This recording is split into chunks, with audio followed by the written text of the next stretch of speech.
รู้จักให้เมื่อไรใจก็สุขรู้จักทุกข์เมื่อไรใจก็เห็นรู้จักทำเมื่อไรใจก็เย็นรู้จักเป็นเมื่อไรใจก็สบายขอนอบน้อมแด่พระรัตนตรัยคือพระพุทธพระธรรมพระสงฆ์คุณพระพุทธคือที่สูงล้ำคุณพระธรรมที่สูงส่งคุณพระสงฆ์ที่สูงเลิศอันก่อเกิดเป็นพระรัตนตรัยขอถวายความเคารพนอบนบครูบาอาจารย์พระสงฆ์เจ้าทุกรูปทุกตนขอเจริญพรคณะศรัทธาป้าออกแม่ออกนักศีลนักบุญทุกท่านทุกคนที่กำลังรับฟังรายการธรรมะเพื่อสืบสานและเพิ่มแรงบันดาลใจจากวัดชัยสถานวันนี้วันพุธที่3 กรกฎาคม 2567ซึ่งทางรายการธรรมะเพื่อสืบสานและเพิ่มแรงบันดาลใจจากวัดชัยสถานซึ่งมีท่านอาจารย์พระครูประภัสชัยคุณเจ้าคณะตำบลเชียงดอยเจ้าคณะตำบลสันฟูเลยเขต2เจ้าวาดวัดชัยสถานป่าเศร้าน้อยพร้อมกับผมอาตมาภาพพระครูสิริอมราภิรัตน์วัดสันเชียงดอยดอยสะเก็ดมาพบปะกับท่านผู้ฟังแห่งเช่นเคยวันนี้ก็มาด้วยบรรยากาศครึ้มฟ้าครึ้มฝนฝนอาจจะตกนะพอไปทางเหนือทางใต้กับมืดดำลงมาก็ระมัดระวังสุขภาพกันเนาะศรัทธาบึดฮ้อนบึดฝนบึดแดด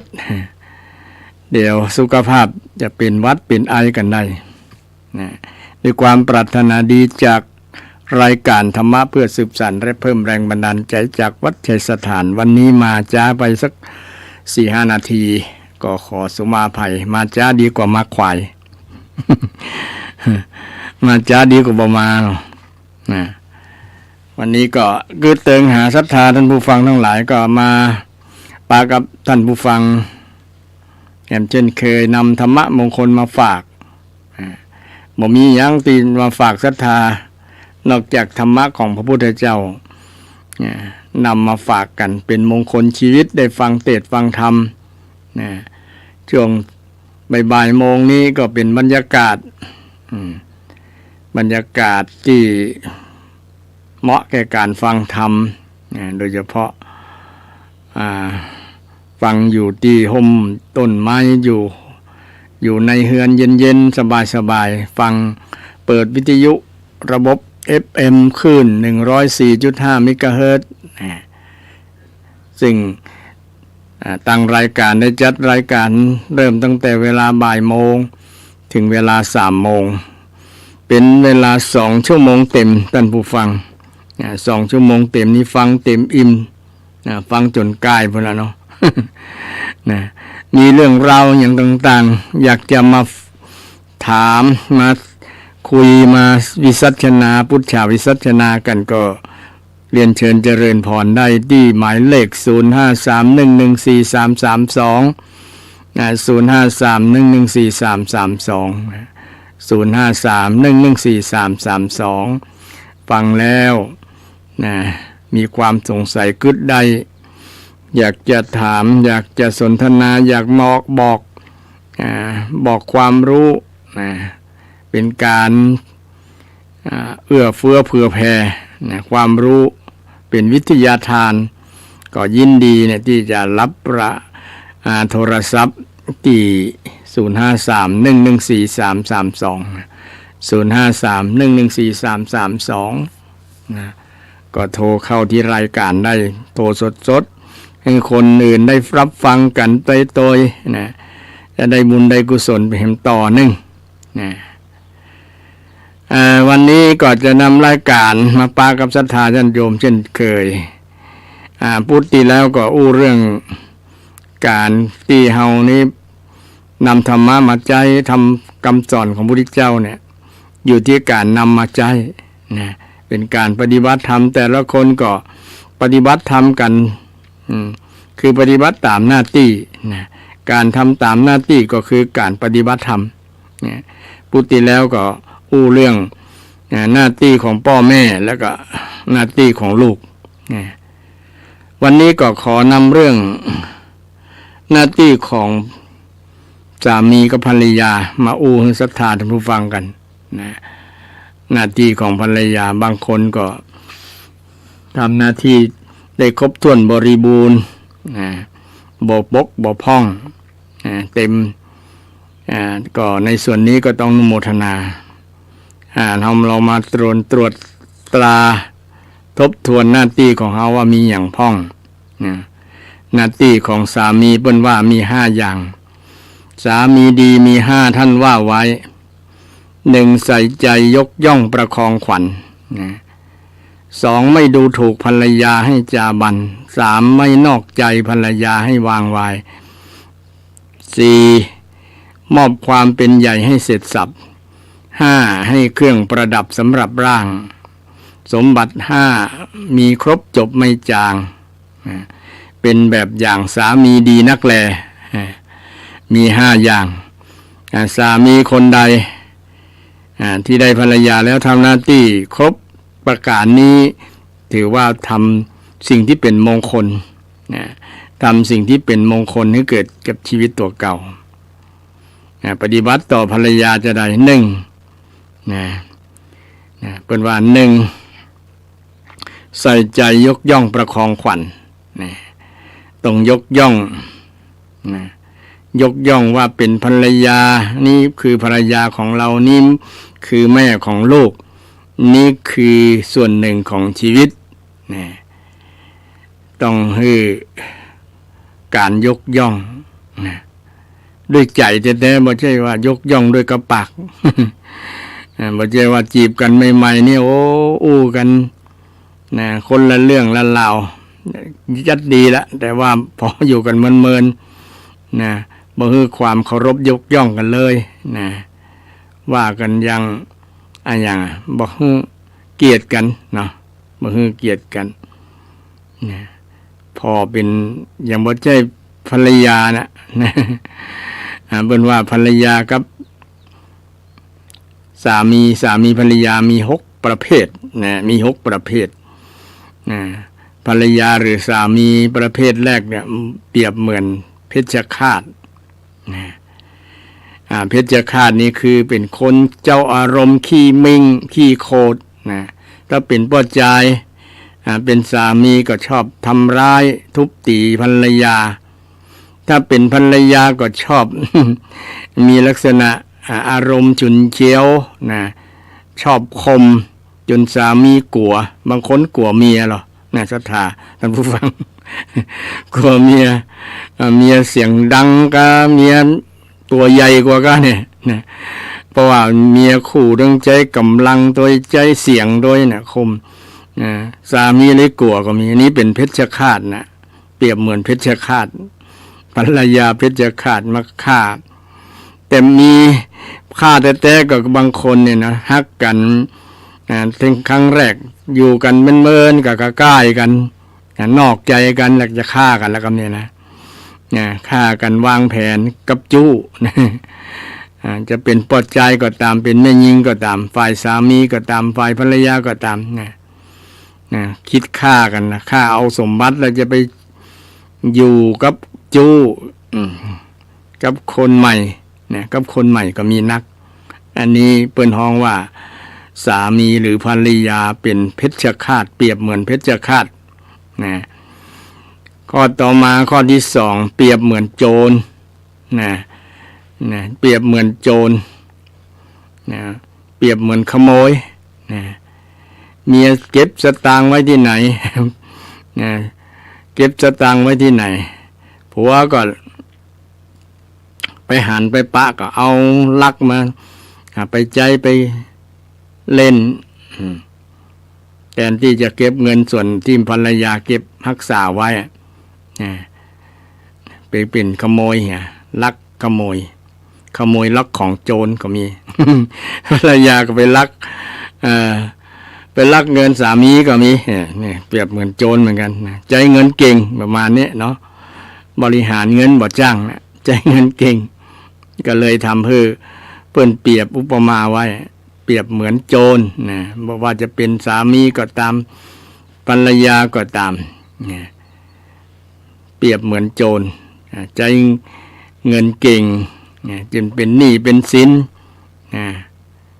ใจแบบบ่ ว่าบ่มีกฎระเบียบบ่มีวินัยในการใช้เงินจนใช้เงินอนาคตหมู่นี้จะทำให้มีปัญหาในการอยู่การดำเนินชีวิตซึ่งก็จะทำให้เป็นปัญหาอยู่กันลำบากภรรยาหรือสามีอย่างโจรภรรยาอย่างพ่ออย่างแม่ไผมีภรรยาเหมือนแม่ไผมีมันสามีเหมือนพ่อเนี่ยเพิ่นคนแต่ก่อนเพิ่นจะฮ้องกันแม่พ่อนะฮ้องกันคือลูกได้ยินนะฮ้องเป็นแบบอย่างนะเพราะว่า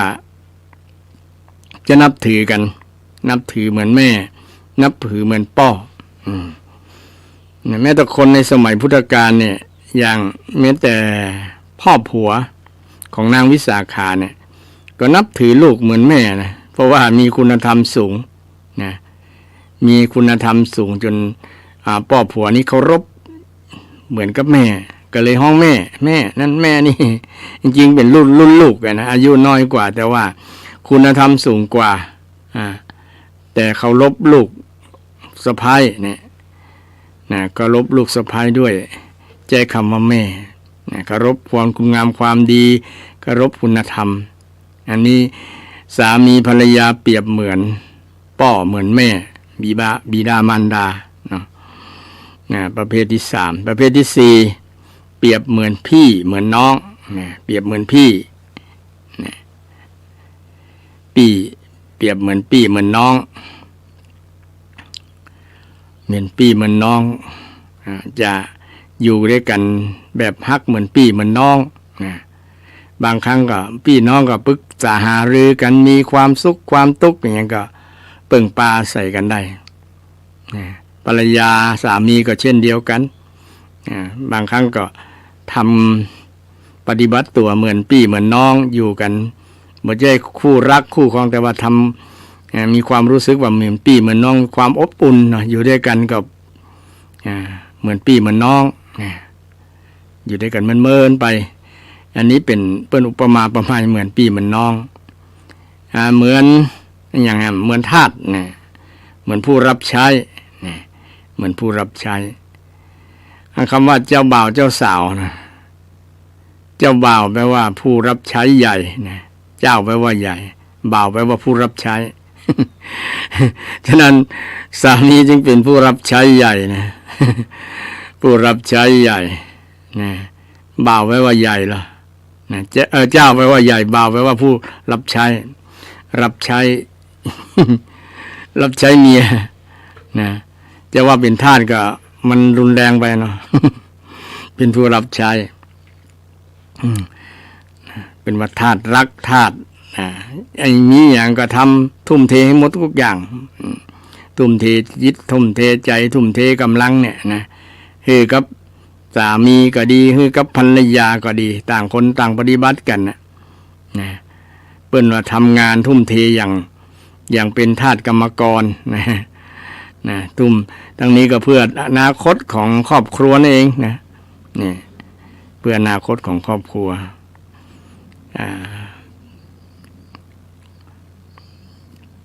แล้วก็อย่างมี7อย่างเนาะเปื้อนนะเปรียบเหมือนเปื้อนเปรียบเหมือนเพื่อนนะเปรียบเหมือนเพื่อนเหมือนพี่เหมือนน้องเหมือนทาสเหมือนเปื้อนบรรดาการอุปมาอุปไมยทั้งหลายเนี่ยทั้งนี้ทั้งนั้นก็สามีภรรยาหรือผัวเมียก็ต้องมีหน้าที่ปฏิบัติโดยเฉพาะสามีนี่มีหน้าที่ยกย่องภรรยายกย่องภรรยาคนที่ได้ทำหน้าที่ส่วนนี้ดีเนี่ยภรรยาจะมันเป็นเสน่ห์ของสามีนะภรรยาจะหลงไหลด้วยคารมด้วยคำโอ้คำจ่าของสามีที่ปฏิบัติหน้าที่ดีต่อภรรยาข้อแรกเนี่ย คือนะไม่ดูถูกให้จาบันนะยกย่องหนึ่งยกย่องเนาะสองไม่ดูถูกบ่ดูถูกดูแคลนให้เกียรตินะข้อที่สองเนี่ยบ่ดูถูกดูแคลนข้อแรกนี่ยกย่องข้อที่สองไม่ดูถูกดูแคลนบ่ดูถูกว่าจะเป็นคนจากที่ไหนเป็นไผก็ตามเมื่อตัดสินใจแต่งงานร่วมหอร่วมโรงกันแล้วนะก็ต้องให้เกียรติกันนะบ่ถูกดูแคลนกันบางคนกำกำจ่าดูถูกดูแคลนกันจนบ่มีกำลังมดกำลังอกกำลังใจกำลังจะกินข้าวบางครั้งโดยดูได้ยินกรรมที่มันบ่ม่วนหูเนาะเป็นกรรมดูถูกเนี่ยกินข้าวบ่ลำเลยล่ะนะแต่ที่กินข้าวจะลำนอนกับบ่รับต่างหากเมียอย่างมาดูถูกดูแคลนหรือว่าสามีอย่างมาดูแคลนเฮานะมาดูถูกดูแคลนได้ว่านะบ่ให้เกียรติกันเลยนะจนจำอกจำจิตช้ำใจนะน้อยอกหมองใจ ด้วยความดูถูกดูแคลนของสามีนะสามีไผชอบดูถูกดูแคลนก็คือสำนึกตัวว่าเฮาบ่ได้ทำหน้าที่ส่วนนี้การให้เกียรติบ่ดูถูกดูแคลนเนี่ยเป็นการปฏิบัติบ่ต้องเสี่ยงสตังค์ชายคนใดปัจจัยคนใดนะสามีคนใดผัวคนใดนะทำหน้าที่ปฏิบัติแบบที่พระพุทธเจ้าได้สอนไว้นะคนนั้นจะเป็นมงคลชีวิตเป็นมงคลชีวิตแล้วก็เมียก็จะฮักโดยภรรยาก็จะฮักเพราะได้ทำหน้าที่อย่างดีกำกำจ่าที่ม่วนหูเนี่ยเนาะชื่นชมให้เกียรติกันเนี่ยไผก็ชอบคำสรรเสริญเนี่ยแต่คำนินทาในไผก็บ่ชอบ ถึงมันจะเป็นความจริงก็ตามแต่ถ้าเขาจะปรารถนาดีเนาะจะเตือนกันอันนั้นก็ว่าไปอย่างเตือนบ่ใช่คำที่ดูถูกดูแคลนนะสบประมาทว่าร้ายว่าใส่ร้ายป้ายสีซ้ำให้นะยิ่งทำให้มันบาดจิตบาดใจบาดหูบาดจิตบาดใจบาดหูทำให้อยู่กันลำบากอยู่กันบ่ม่วนเมียก็จะบ่ม่วนแล้วปัจจัยคนที่เป็นสามีคนที่เป็นพ่อของลูกเนี่ยยังมาจะนะมาดูถูกดูแคลนเอาช้ำจิตช้ำใจแต่จะให้เกียรติเฮาอันนี้เป็นหน้าที่ของสามีท่านผู้ฟังทั้งหลายข้อต่อมาข้อที่3บ่นอกใจอันนี้สำคัญเลยบ่นอกใจคือบ่มีหญิงอื่นรักเดียวใจเดียวถือไม้เท้ายอดทองกระบองยอดเพชรรักเดียวใจเดียวตัดสินใจตั้งแต่วันปิ๊งกันนั่นแหละบ่เปลี่ยนใจถึงแม้ร่างกายจะเปลี่ยนแปลงแต่จิตใจยังฮักกันอยู่ฮักด้วยใจบ่ได้ฮักด้วยร่างกายอย่างเดียวแต่ฮักด้วยใจได้ฮักด้วยความดีบ่นอกใจถึงแม้ว่าภรรยาจะมีข้อบกพร่องมีอย่างต่างๆก็บ่ควรนอกใจควรจะปรับความเข้าใจกันให้อยู่กันอย่างน้อยก็หันแก่หน้าลูกหลานที่เกิดมาในครอบครัวบางคนไปซ้ำเติมเนาะไปหาตั้งนอกเหมือนไปกินกินข้าวข้างนอก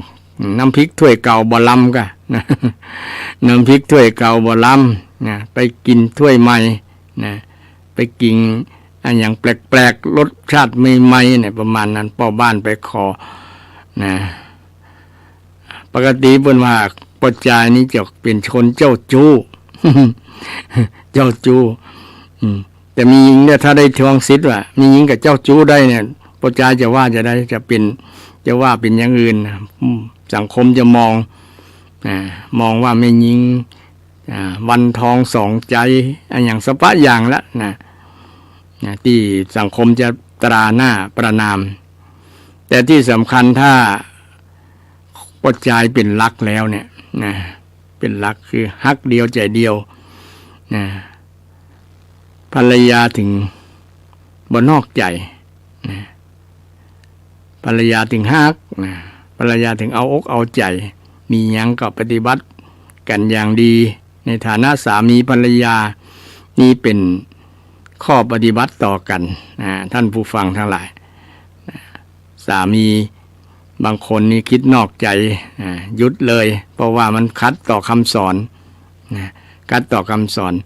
ในหลักศาสนาอื่นศาสนาบางศาสนาอาจจะสนับสนุนให้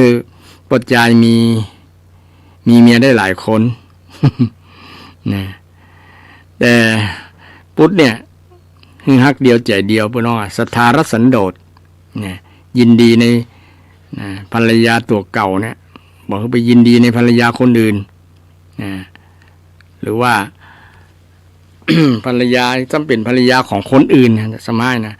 คนมีเจ้าของไม่ยิงที่มีเจ้าของคนที่มีพันธะแล้วยิ่งทำให้เกิดปัญหาเกิดการแตกแยกในครอบครัวหย่าร้างในครอบครัวบางครั้งก็อาจจะเกิดอาชญากรรมการชิงรักหักสวัสดิ์เกิดการฆาตกรรมคือถึงการเข็นฆ่าเอาคือ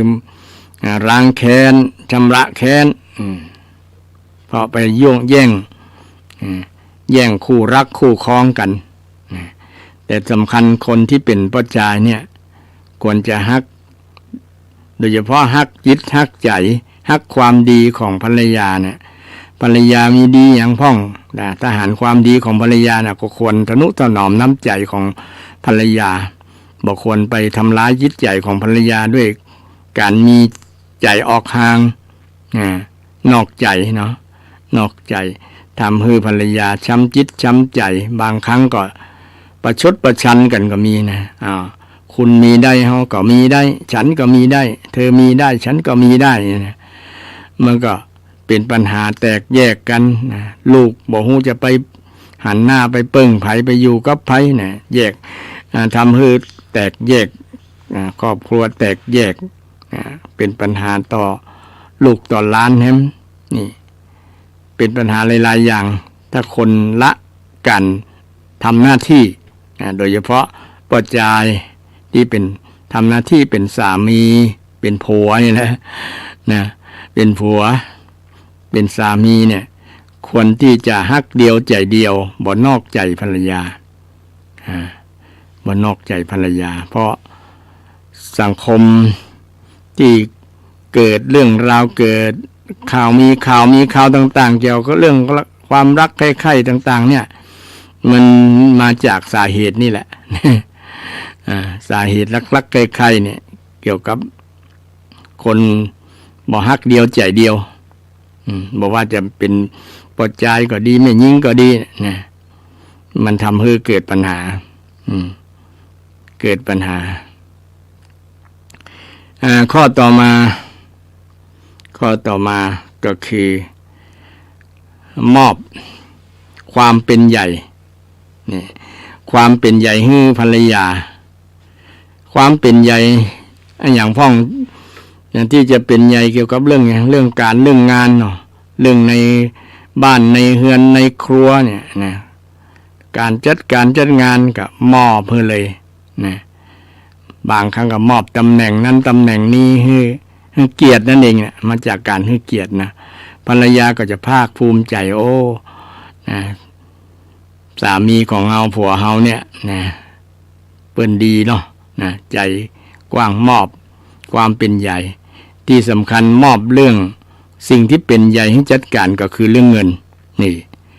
คือเงินมาบริหารเงินเดือนสามีทำได้แต่ใดมอบให้หมดทุกบาทละไว้แค่ค่าน้ำมันลดไปทำการทำงานกับค่ากับข้าวนอกนั้นมอบเงินให้ภรรยาหมดเลยไปบริหารนี่พี่ทำงานมาเนี่ยเธอจัดการบริหารจัดการเรื่องเงินเรื่องทองให้ดีเนอะเนี่ยอันไหนส่วนไหนเรื่อง ค่าครองชีพเรื่องการศึกษาลูกเรื่องภาษีสังคมเรื่องนั้นเรื่องนี้แล้วแต่เธอจะบริหารจัดการให้มันเป็นไปด้วยความเรียบร้อยแม่หญิงที่ทำหน้าที่ส่วนนี้ส่วนนักส่วนหลายแล้วเพิ่นได้รับอิทธิพลจากการทำหน้าที่ของที่เป็นคำสอนทางพระพุทธเจ้าได้สอนไว้ที่จะมีมอบความเป็นใหญ่ฮือเนี่ยมอบหน้าที่มอบเงินมอบทองมอบบ้านมอบเรื่องการเรื่องงานเรื่องครอบครัวที่อยู่ในบ้านในเฮือนเนี่ยคือแม่หญิงจัดการบ้านจะสะอาดสะอ้านก็คือเธอจัดการบ้านจะเรียบร้อยจัดจะได้กับมอบคือโมดเลยสามีจะบอกไปก้าวไก่เรื่องโมนี้นะจะได้ตั้งใจทำงานอย่างเดียวนำเงินมาให้เธอบริหารนี่แต่บางที่บางแห่งนะภรรยาบริกรรมเงินบริกรรมเงินมีหลายที่หรอเพราะว่าเปิ้นอาจจะได้อย่างมีข้อปฏิบัติสืบทอดกันมาหลายรุ่นหลายต่อจากพ่อจากแม่กันนะกำเงินคนละ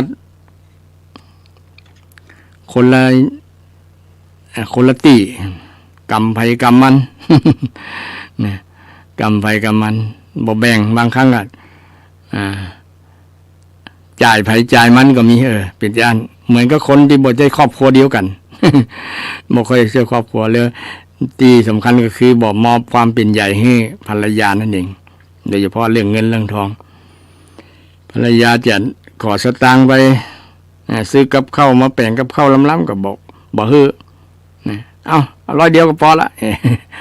มันจะไปปอเดียวเนาะแป่งกับข้าวกับป่ามันหลายปากหลายคนหลายต้องก็ต้องใจสตางค์หน่อยในการที่จะ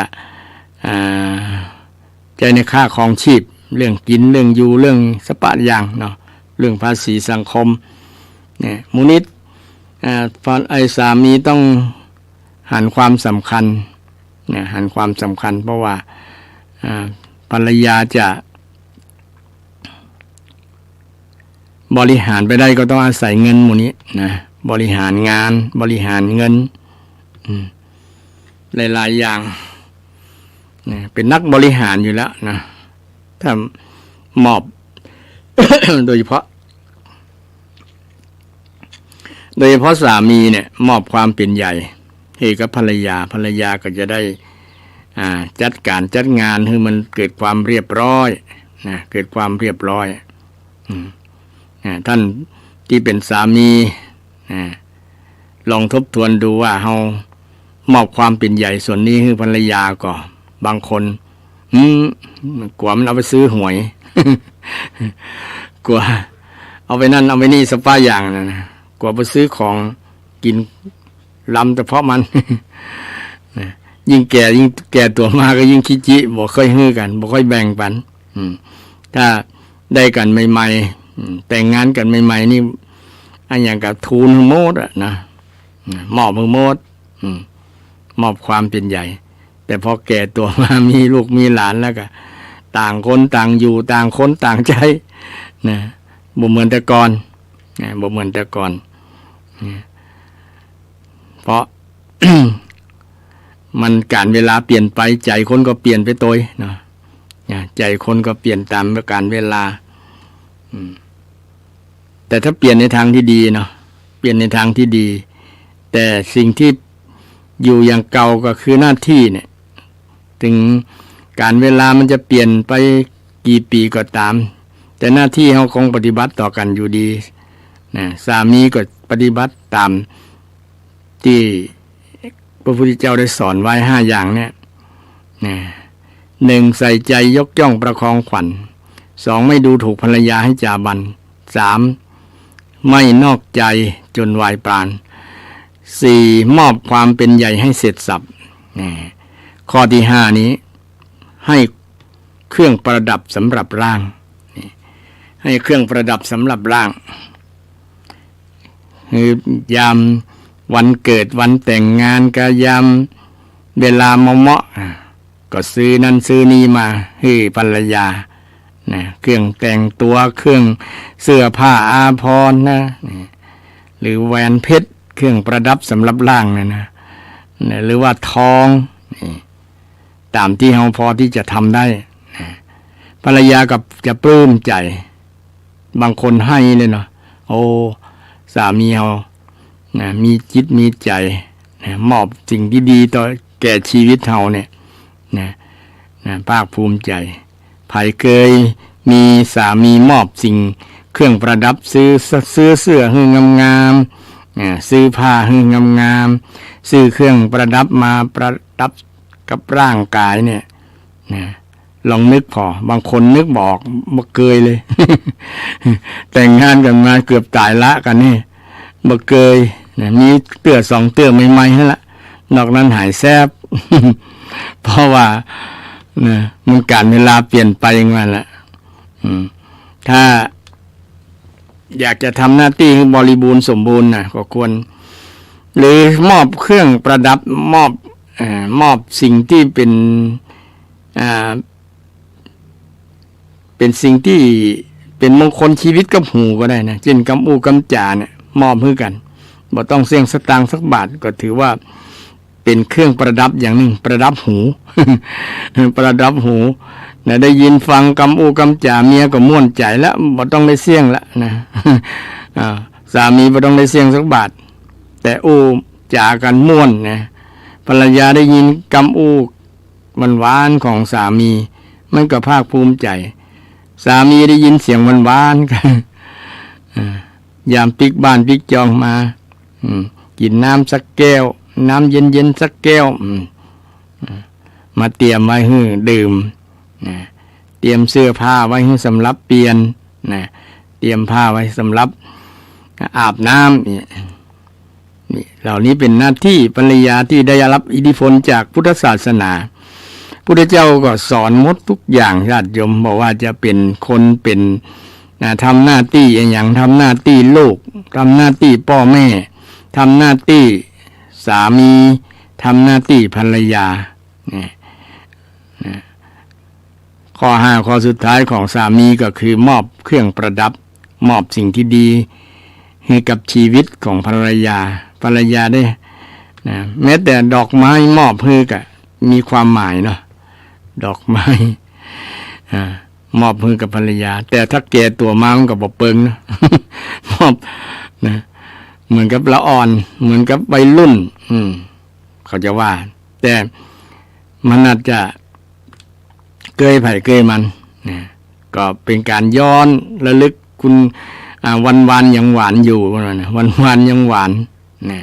คือมันได้ใจมันประทับจิตประทับใจของคู่ครองระหว่างสามีภรรยาเป็นหน้าที่ปฏิบัติต่อกันเป็นหน้าที่ปฏิบัติต่อกัน5ประการเนี่ยสามีสมบัติ5มีครบจบไม่จางเป็นเยี่ยงอย่างสามีดีนักแลเป็นเยี่ยงอย่างเป็นแบบอย่างสามีใครได้สามีทำหน้าที่5ข้อได้เนี่ยควรภาคภูมิใจเนี่ยศรัทธาท่านผู้ฟังลองตรวจตาดูว่าสามีของเฮาเนี่ยมีการปฏิบัติต่อเฮา5อย่างครบก่อน1ใส่ใจยกย่องประคองขวัญ2ไม่ดูถูกภรรยาให้จาบัน3บ่นอกใจยัง5เขาตลอด4มอบความเป็นใหญ่มอบเงินมอบทองให้มาจัดการจัดงานบริหารเงินบริหารงานนี่มีก่อ แล้วก็วันเลิกงามยามดีก็มอบเครื่องประดับสำหรับร่างให้เขามีก่อนี่ถามในใจนะบ่ใช่ไปถามตัวเปิ้นนะมันจะโคตรให้เขา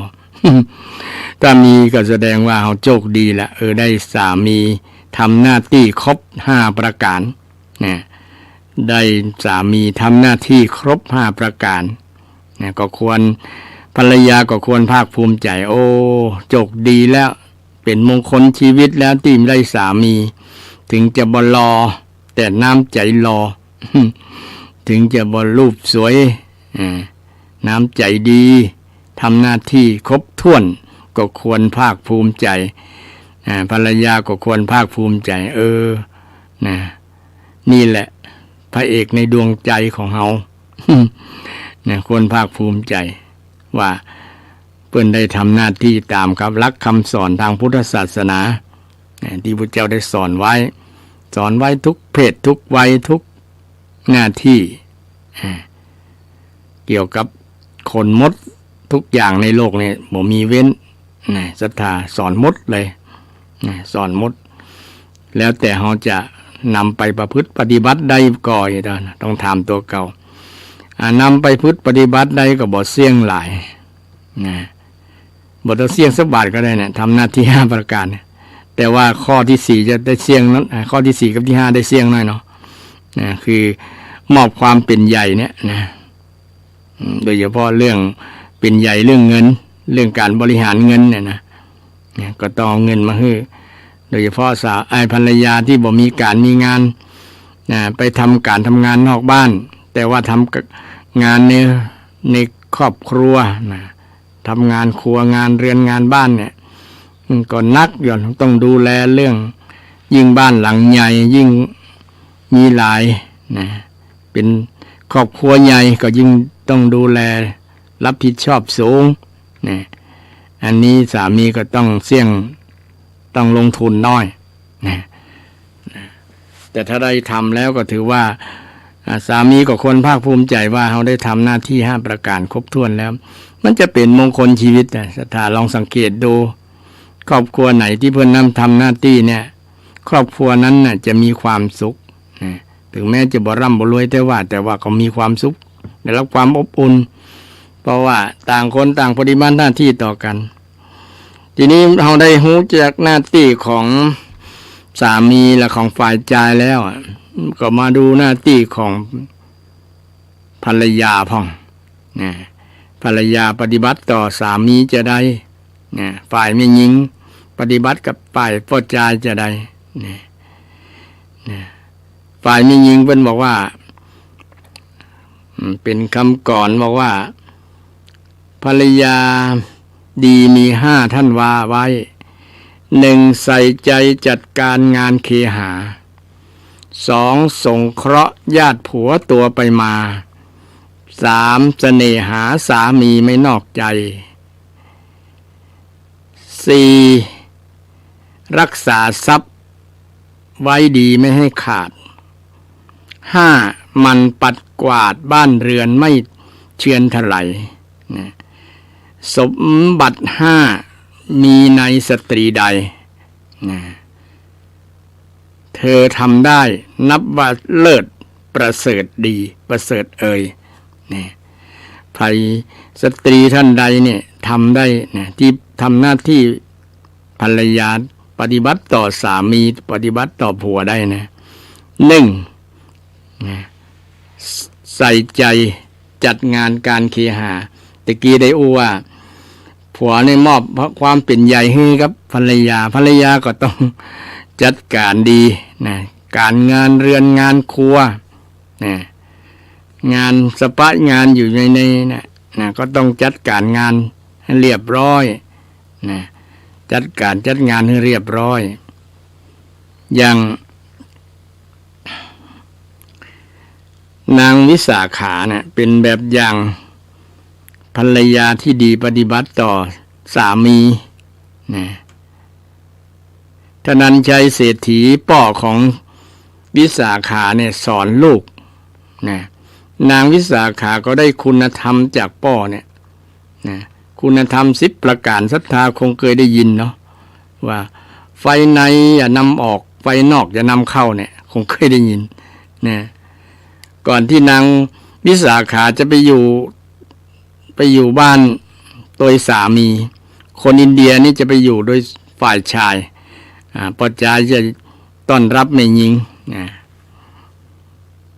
แต่งงานแล้วก็ไปอยู่กับฝ่ายพ่อชายแต่คนไทยเฮานี้จะไปอยู่ส่วนนักก็จะมันอยู่กับแม่หญิงเนาะแต่ก็บางก็มีพ่องไปอยู่กับพ่อชายถ้าพ่อชาย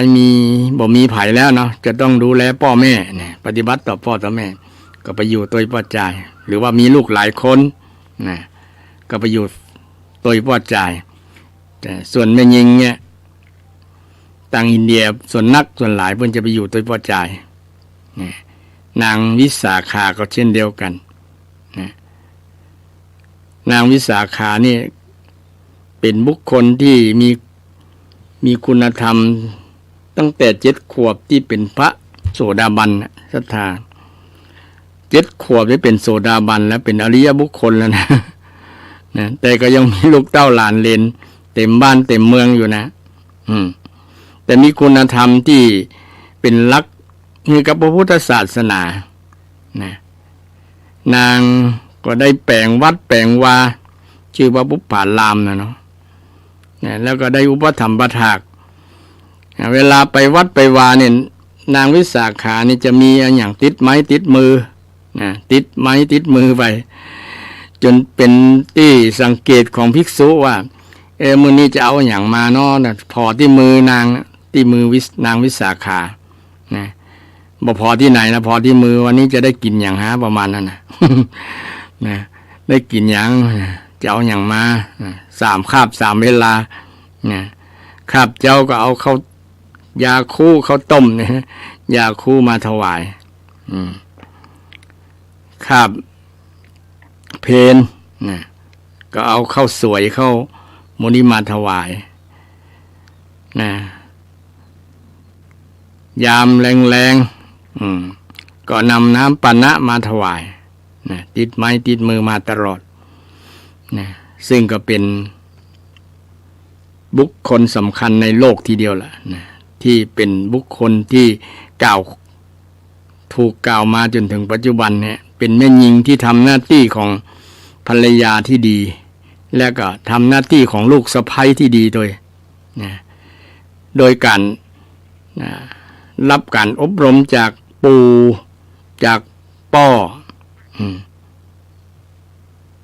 จากตาจากปู่นะ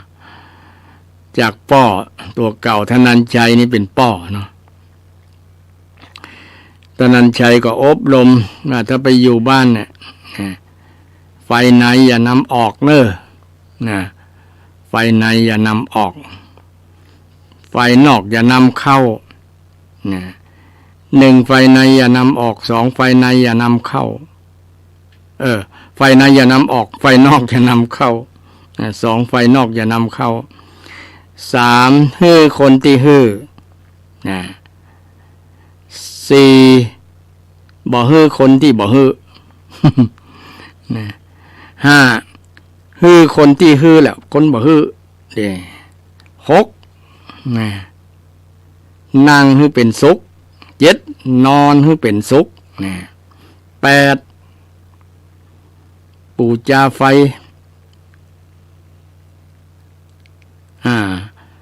9ปูจาเทวดามันขาดไปข้อ10นะศรัทธาท่านใดจำได้ก็ช่วยห้องเลยเมินแล้วน้องบ่ได้นำมาโอ้นะ10 ข้อขยายไปทีละข้อจะนึกได้ข้อแรกเนี่ยไฟในอย่านำออกเรื่องราวต่างๆนี้ถือว่าเป็นไฟเช่นเป็นลูกสะใภ้นี่บ่ควรนำเรื่องราวของพ่อผัวแม่ผัวไปเล่าให้คนอื่นฟังมันจะเป็นไฟเป็นดราม่านะดราม่าเป็นเรื่องเป็นราวเป็นขยายความจะทำให้พ่อผัวเสียหน้าเสียตาเสียชื่อเสียงเรื่อง โดยเฉพาะเรื่องที่บ่ดีนะในที่จะเป็นภาพลบต่อพ่อผัวแม่ผัวก็ควรเก็บไว้ในใจเอาบ่ควรไปเล่าไปประจานโอ้พ่อผัวเป็นจะอันแม่ผัวเป็นจะอีอยู่กับบ่ม่วนสักคำนี่นะมันจึงเป็นปัญหาทั่วโลกระหว่างคนที่เป็นลูกสะใภ้ทำหน้าที่ของภรรยาต่อสามีถ้าไปอยู่บ้านสามีหรือว่าอยู่บ้านตัวเก่าก็จังเริ่มก็ต้องมีคนที่เป็นญาติของสามีญาติของสามีพ่อผัวแม่ผัวนี่แหละที่จะต้องไปมาหาสู่กันต้อง มีความสนิทสนมที่จะคุ้นเคยต่อกันปฏิบัติต่อกัน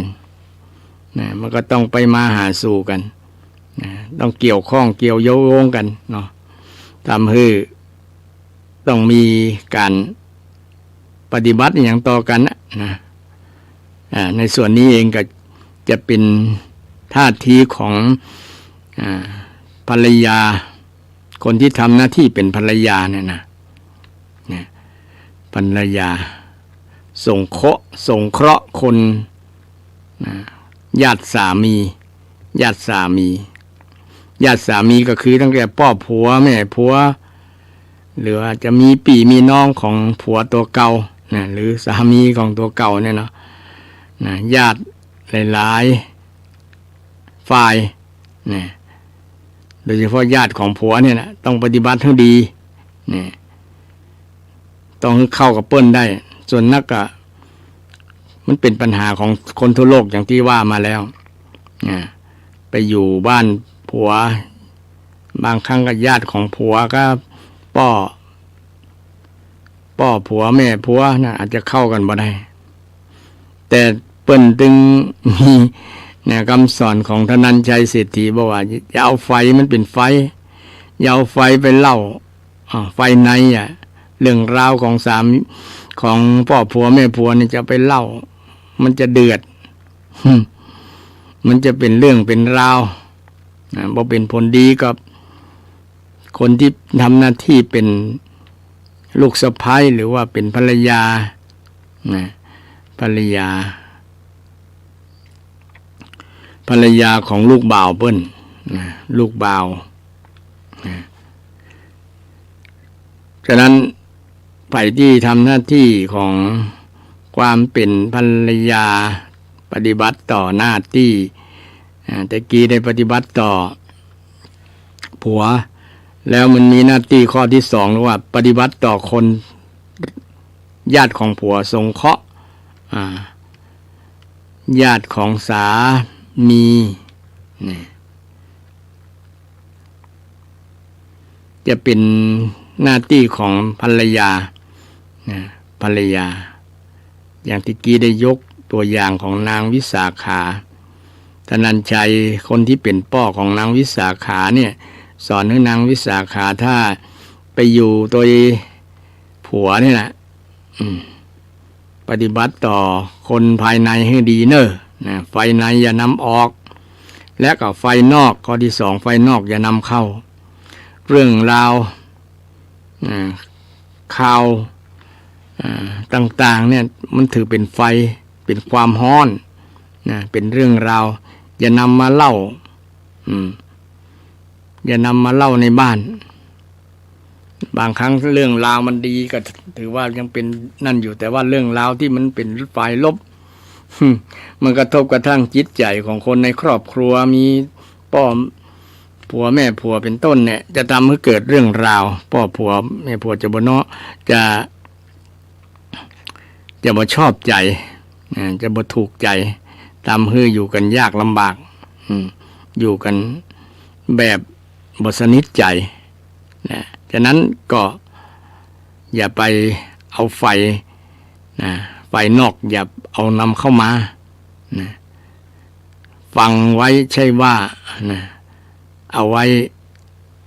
ละไว้ข้างนอกอย่าเอามาไว้ข้างในมันจะเป็นเรื่องเป็นราวมันจะเป็นทุกโทษต่อตัวเก่าบ่ได้ทุกโทษตัวเก่าแม้แต่เรื่องเนี้ยพ่อผัวของนางวิสาขาเรื่องที่ธนัญชัยได้อบรมลูกสาวตัวเก่านะมิคาราเศรษฐีซึ่งเป็นพ่อผัวของนางวิสาขาได้หันแต่ว่าได้ยินแต่ว่าบ่เข้าใจได้ยินอยู่ว่าธนัญชัยอบรมเรื่องอย่างแต่ว่ายังบ่เข้าใจลึกซึ้งแต่เมื่อการเวลาผ่านไปเนี่ยมันเริ่มบ่เป็นที่ชอบใจของพ่อผัวแล้วโดยเฉพาะพ่อผัวนี่เป็นคนบ่ใช่คนนับถือศาสนาพุทธบ่ใส่บาตรบ่ยกมือไหว้พระเจ้าพระสงฆ์ นางวิสาขาก็เลยเปรียบเทียบว่าพ่อผัวนี่กินบุญเก่ากินบุญเก่ากินของเก่ากินของเก่าแล้วมันก็เลยเครื่องใจ พ่อผัวนางวิสาขาก็เลยเครื่องใจมันอย่างกินของเก่าของบูดๆเน่าๆไงประมาณนั้นก็เลยเครื่องใจเก็บไว้ก็เลยมาถามมันสว่างใจ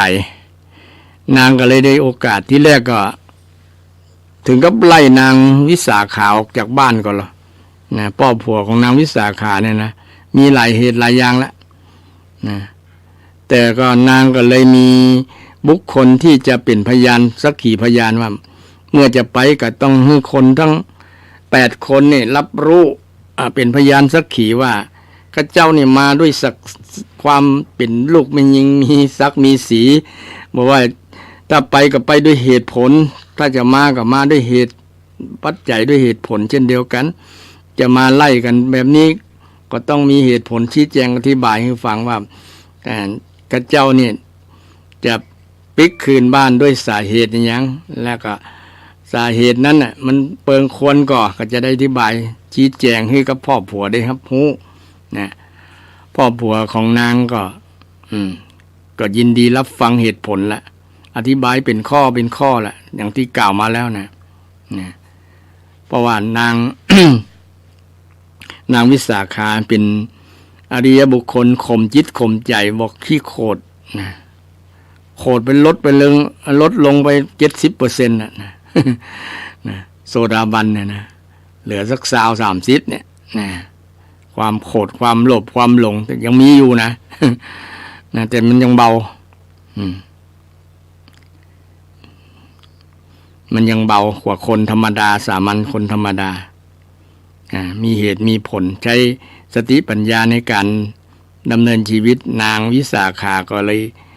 ถืออธิบายเรื่องเนี้ยที่มาจัดยาวก็เพราะว่าการที่นางวิสาขาทำหน้าที่ของภรรยาปฏิบัติส่งเคราะห์คนส่งเคราะห์ญาติข้างผัวญาติข้างสามีเนี่ยมีพ่อผัวแม่ผัวเป็นต้นเนี่ยมันเป็นหน้าที่ปฏิบัติของแม่หญิงทุกคนในโลก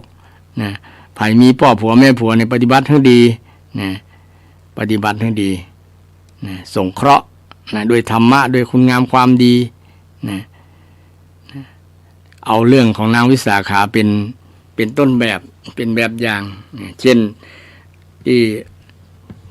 พ่อของนางวิสาขาสอนโอวาท10 อย่างเนี่ย1คือคนที่ไฟในอย่านำออก2ไฟนอกอย่านำเข้าไฟในอย่านำออกมีคาราเศรษฐีหรือว่าพ่อผัวของนางวิสาขาเนี่ยฟังบ่เข้าใจไฟในมองว่าเป็นไฟที่เกี่ยวกับเรื่องหุงต้มอย่างเดียวก็บ่ได้เกี่ยวกับเรื่องราวที่มันเกิดขึ้นมันกระทบกระทั่งเป็นดราม่าบ่เข้าใจขนาดนั้นเพราะว่าบ่ได้มีภูมิธรรมสูงเหมือนนางวิสาขาเลยบ่เข้าใจนางวิสาขาอธิบายให้ฟังอธิบายให้ฟังว่ามันไฟนี่มันถึงหมายถึงเรื่องราวข้าเจ้าก็บ่ได้เอาเรื่องพ่อเรื่องแม่ไปเล่าที่ไหนเพราะว่าถูกสอนมาบอกให้นำไฟเนี่ยนำเรื่องราวของพ่อผัวแม่ผัวไปเล่าไปเล่าขวัญไปเล่าขวัญไปนินทาทำให้เป็นที่บ่ชอบใจของพ่อผัวแม่ผัวนางอธิบายให้ฟังพ่อผัวฟังแล้วก็เข้าใจเข้าใจทีละเปาะทีละข้อละข้อไฟในอย่านำออกไฟนอกอย่านำเข้าอธิบายไปทีละข้อละข้อคนประเดี๋ยวนี้เอาส่วนหนึ่งมันเอาไฟ เรื่องราวที่บทใจของตัวเก่าเนี่ยหรือว่าเรื่องราวของตัวเก่าเนี่ยเอาไปออกทางนอกไปพ่นทางนอกมันก็เลยไปไหม้ทางนอกไปเดือดร้อนคนทางนอกก็เดือดร้อนตัว คนข้างนอกก็เอาไฟนอกนำเข้านะ นำเข้าตัวเก่าเรื่องราวต่างๆที่ไม่ใช่เรื่องของตัวเนี่ยมันก็เกิดขึ้นณปัจจุบันสภาพปัจจุบันนี่ก็เกิดขึ้นนักเกี่ยวกับเรื่องราวที่ไปว่าอันนั้นว่าอันนี้คือกันเล่าขวัญนั้นเล่าขวัญนั้นนี้นินทานั้นนินทานี้นั่นเป็นเรื่องราวเป็นไฟเป็นไฟเป็นไฟทำให้เกิดความกระทบกระทั่งเกิดความบ่พอใจเกิดคดีเรื่องราวกันเกิดขึ้นเป็นเรื่องราวกันโดยเฉพาะการนินทาหรือว่าการเล่าในสิ่งที่บ่มีเหตุมูลความจริงเนี่ยยิ่งไปใหญ่เลยมันเป็นผลกระทบเป็นผลกระทบต่อคนที่ได้ฟังฉะนั้นคนที่เป็นภรรยาควรปฏิบัติต่อญาติสามีแต่ญาติสามีก็มีพ่อผัวแม่ผัวเป็นต้นมีน้องผัวมีปี่ของผัวมีญาติรอบข้างปฏิบัติแต่ใดให้คนฮักอย่างนางวิสาขานี่เป็นต้นแบบอาจจะเข้าใจผิดกันพ้องอย่างพ่อผัวแม่ผัวของนางวิสาขาเข้าใจผิดเรื่องโมนี้ต้องมาอธิบายนางวิสาขาต้องมาอธิบายเป็นข้อเป็นอย่างฮือคนที่ฮือเลยนี่ฮือคนที่ฮือคนที่จิบ่ฮือไผจะไปฮือในความหมายคนบ่มีน้ำใจก็บ่ควรฮือเขาเพราะว่าเขาบ่ฮู้จักน้ำใจเฮาประมาณนั้นแล้วบ่ฮือคนที่บ่ฮือบ่ฮือคนที่บ่ฮือคนที่บ่ฮู้จักคือก็อย่าไปฮือ อันข้อต่อมาเนี่ยฮือคนที่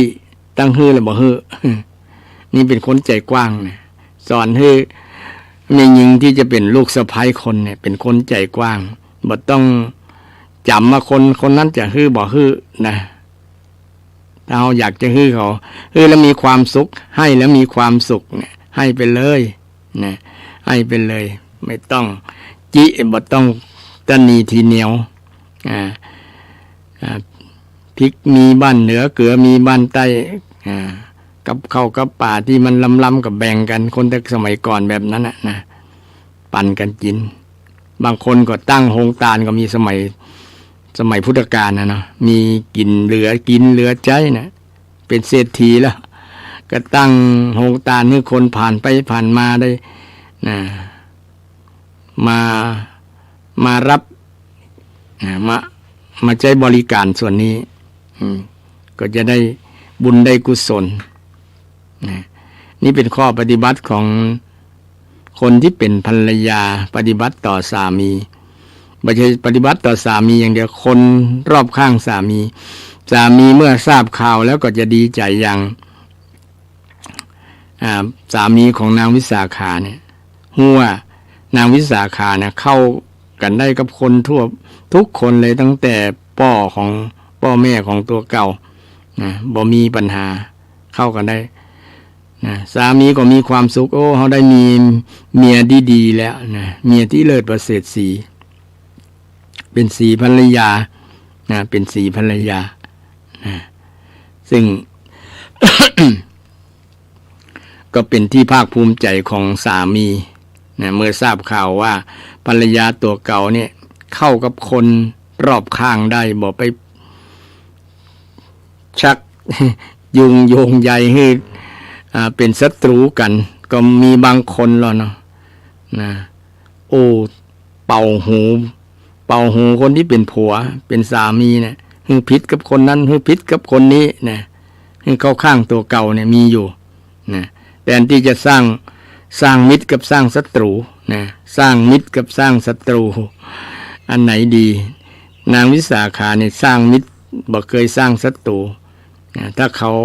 คนที่จะเป็นศัตรูเข้าใจผิดก็มาแสดงมาชี้แจงมาอธิบายมาให้เข้าใจเมื่อเข้าใจแล้วก็เป็นมิตรอย่าง ป่อผัวของนางวิสาขาแต่ก่อน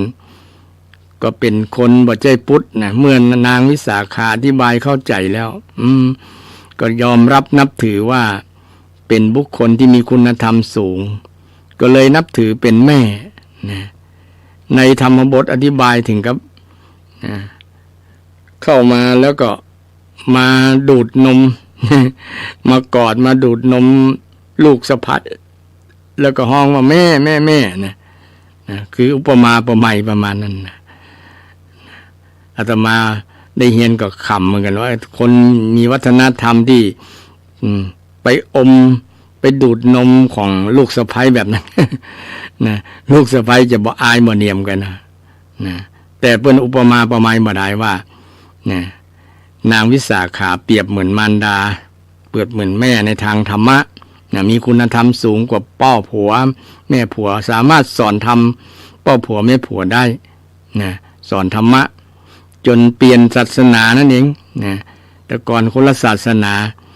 นางวิสาขาสามารถเปลี่ยนพ่อผัวที่นับถือศาสนาอื่นมาเป็นพุทธศาสนาแต่ก่อนบ่เคยใส่บาตรใส่พกบ่เคยเข้าวัดเข้าวาพอนางวิสาขาอบรมแล้วเนี่ยเป็นคนละคนไปเลยนะเป็นคนละคนวันไหนบ่ได้ใส่บาตรนี้นะรู้สึกว่าขาดหนังอย่างหนึ่งนะก็ต้องใส่บาตรถามว่าวันนี้ใส่บาตรหรือยังแม่นะผู้เป็นภรรยาก็นะเตรียมกับข้าวกับป่าไว้ตลอดไว้ทุกวันว่าพระคุณเจ้ามากี่รูปกี่องค์ก็จัดทำบุญตักบาตรแต่เจ้าเนี่ยเปลี่ยนศาสนาเพราะมันมีภรรยามีสะใภ้ลูกสะใภ้ลูกไปดีเนาะลูกไปดีพ่อผัวแม่ผัวก็ดีใจภูมิใจนะมีความสุขที่แรกอาจจะเข้าใจกันผิดน้อยนะแต่ต่อมานี่ก็เป็นครอบครัวที่แฮปปี้เอนดิ้งแฮปปี้มีความสุขเพราะว่าได้ลูกสะใภ้ที่ทำหน้าที่อย่างดีนะทำหน้าที่ต่อสามีนะต่อสามีที่เป็นลูกบ่าวของมิคาราเศรษฐีนะนางวิสาขาทำหน้าที่เป็นแบบอย่างที่ดีกับลูกสะใภ้ทั้งหลายกับภรรยาทั้งหลายฝ่ายที่เป็นภรรยาดูไว้ว่านางวิสาขาเนี่ยทำหน้าที่อย่างครบถ้วนบริบูรณ์นะและหน้าที่ต่อมาไม่นอกใจนะไม่นอกใจสามีก็มีข่าวเป็นประจำว่านอกใจกันระหว่างภรรยาสามีคู่รักคนนั้นคู่รักอันนี้เนี่ยเปลี่ยนจะเป็นคู่เป็นครองโอ้มีแต่เรื่องแต่ราวถึงกับเอาชีวิตกันถึงกับประหัตประหารฆ่ากันนะด้วยเรื่องรักใครๆเนี่ยนะแต่ถ้าฮักเดียวใจเดียวเนี่ยมันจะบ่มีปัญหาบ่มีปัญหาการเรื่องครอบครัวนะครอบครัวจะมั่นคงนะอยู่ที่การตัดสินใจแต่ทีแรกเคยอู้เรื่องหน้าที่ของพ่อแม่ลูกเนาะว่าลูกเนี่ยแม่เนี่ยสอนลูกว่าถ้าอยากจะมีคู่ครองเนี่ยต้องเลือกคนที่มีคุณธรรม4ประการเนอะนะแนะนำลูกเพราะว่ามันมีข้อที่พ่อแม่เนี่ยข้อปฏิบัติพ่อแม่เนี่ยปฏิบัติต่อลูกเนี่ยมีอยู่ข้อหนึ่งว่านะหาคู่ครองให้ถึงวันนี้ไม่ได้หาคู่ครองแต่ว่าแนะนำเรื่องการที่จะมีคู่ครองให้ลูกนะแนะนำว่าลูกถ้าอยากจะมีคู่ครองเนี่ยนำโปรโมชั่น นำข้อเลือกไว้นะอย่าลืมนำข้อเลือกอันนี้ไว้4ข้อเนอะ1มีทัศนะตรงกันก็นะมีความมีความเห็นอย่างเดียวกันไหมนะถ้าเห็นอย่างอื่นคนละอย่างนะความเห็นบ่ตรงกันนี่ก็ไปกันลำบากเป็นห้องว่าทิฏฐินะทิฏฐิ2มีข้อประพฤตินะเหมือนกันก็มีศีลเหมือนกันก็เนี่ยนะทิฏฐิศรัทธาสัมปทาศีลสัมปทาจาคะสัมปทามีใจสละมีใจหุมกินหุมต้านเหมือนกันก็เนี่ยลูกหลานได้สังเกตบอกว่าจะเป็นแม่หญิงพอใจก็ตาม จะเลือกคู่ให้เอาธรรมะ4ข้อนี้มาเป็นตัวเลือกโดยนะเลือกสังเกตโดยว่าไผมีความทัศนะเหมือนกันกับเฮาก็นะไปด้วยกันไม่ได้เพราะความเห็นไม่ตรงกันเนี่ยถึงว่านะทีแรกต้องเริ่มจากทีแรกคือความเห็นตรงกันมันถึงจะบอดยาล้างกันส่วนนักละอ่อนประเดียวมันความเห็นเป็นว่าอารมณ์ชั่ววูบอารมณ์ชั่วครู่นะมันปิ้งชั่วครู่ชั่วยามแล้วก็หลังจากนั้นก็มีแต่เรื่องแต่ราวมีแต่เรื่องหาทางแยกเลิกลาต่อกันมันบ่มั่นคงนะเหมือนกับคนแต่ก่อนยึดหลักธรรมะคำสอนของพุทธเจ้าแล้วมีปัญญามีเหตุมีผลมีความเข้าใจที่ถูกต้องเหมือนกันก็มีความเข้าใจที่ถูกต้องเหมือนกันก็ทั้ง4ประการเนี่ยศรัทธาศีลจาคะปัญญาศรัทธาศีลจาคะปัญญาเนี่ยถ้าไม่ยิงพอใจที่จะแต่งงานกันเนี่ยมีครบทั้ง2เบื้องเฟื่องปลายสามารถแต่งงานกันเลยเรื่องหน้าตาเอามาเป็นเรื่องรองแต่จะเอาคนรูปหล่อเอาคนสวยมันก็หายากแต่ถ้าเอาคนมีคุณธรรมมีคนธรรมะเนี่ยเป็นลำดับแรกเป็นข้อเลือกแรกเนี่ยมันจะบ่ผิดหวังนะมันจะสมหวังได้ตลอดเลยนะจะบ่มีการ ผิดหวังทำให้เรา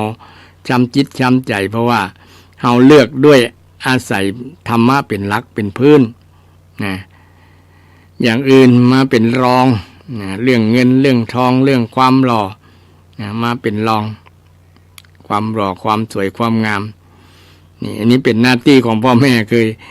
ให้ศรัทธาฟังพุทธที่แล้วเนาะพุทธที่แล้วทีนี้มันก็โยงมันถึงเรื่องของคนทำหน้าที่ปฏิบัติเป็นภรรยาปฏิบัติต่อสามีปฏิบัติต่อสามีคือบ่นอกใจข้อที่3บ่นอกใจข้อที่4ข้อต่อมาก็คือจัดการเรื่องบริหารทรัพย์บ่ให้ขาดบริหารทรัพย์ที่สามีทำการทำงานได้เงินได้ทองมาก็ควรจัดการให้เป็นสัดเป็นส่วนให้มีส่วนเหลือให้มีส่วนเหลือนี้จะไว้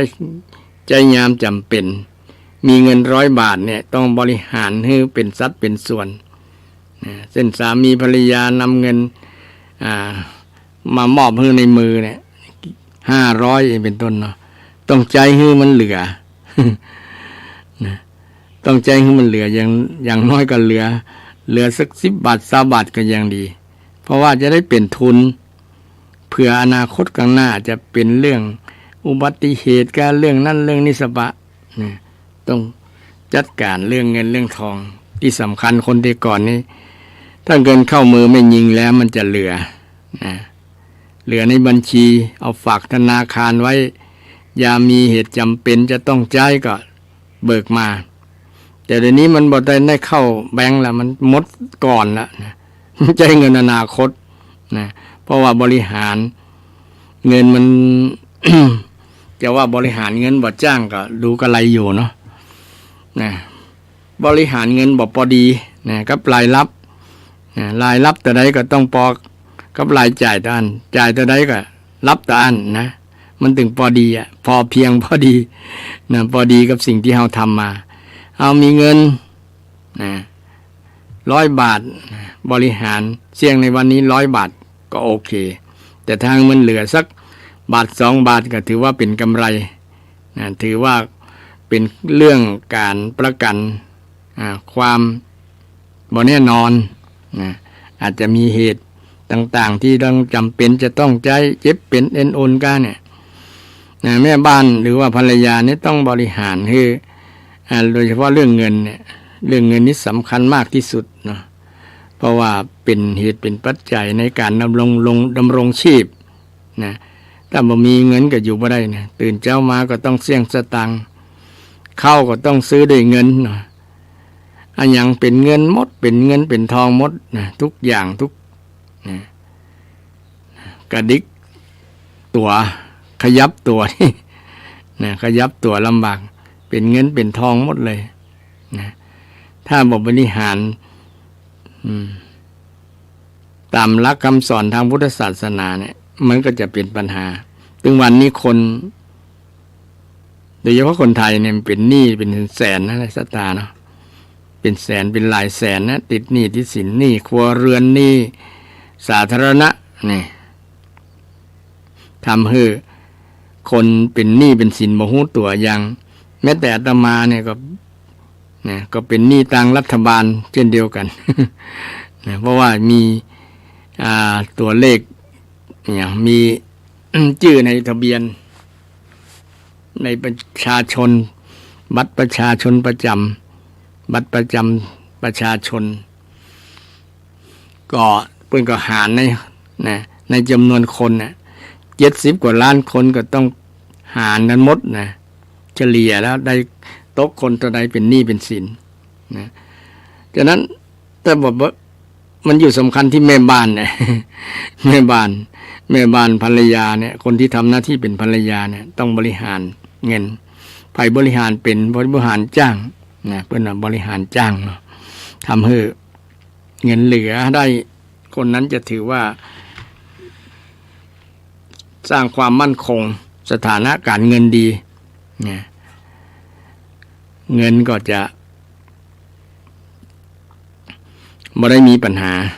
จะบ่ได้มีปัญหาเรื่องเงินในอนาคตเพราะมีภรรยาทำหน้าที่ดีจัดการเรื่องเงินเรื่องทองบริหารเรื่องเงินเรื่องทองได้ดีโดยเฉพาะท่านศรัทธาที่เป็นส่วนนักก็เป็นไม่ยิงนะฟังเทศฟังเนี่ยพวกนี้นะคงจะใช้หลักคำสอนของพระเจ้าเนี่ยเนาะนะว่าเฮาเป็นไม่ยิงเนี่ย1เฮาใส่ใจจัดการงานเคหา2นะสงเคราะห์ญาติผัวตัวไปมาสงเคราะห์ญาติผัวญาติสามีไปมาไผไปไผมาหรือว่าไผอยู่ก็สงเคราะห์ไป3ไม่มีความเสน่หาสามีไม่นอกใจบ่นอกใจสามีนะแล้วก็4ก็คือจัดการเรื่องรักษาทรัพย์ให้ไม่ให้ขาดแล้วก็5มันปัดกวาดบ้านเรือนมันปัดกวาดบ้านเรือนไม่ทะเลถลายคือบ่ขี้ค้านนะบางบ้านเนี่ยโอ้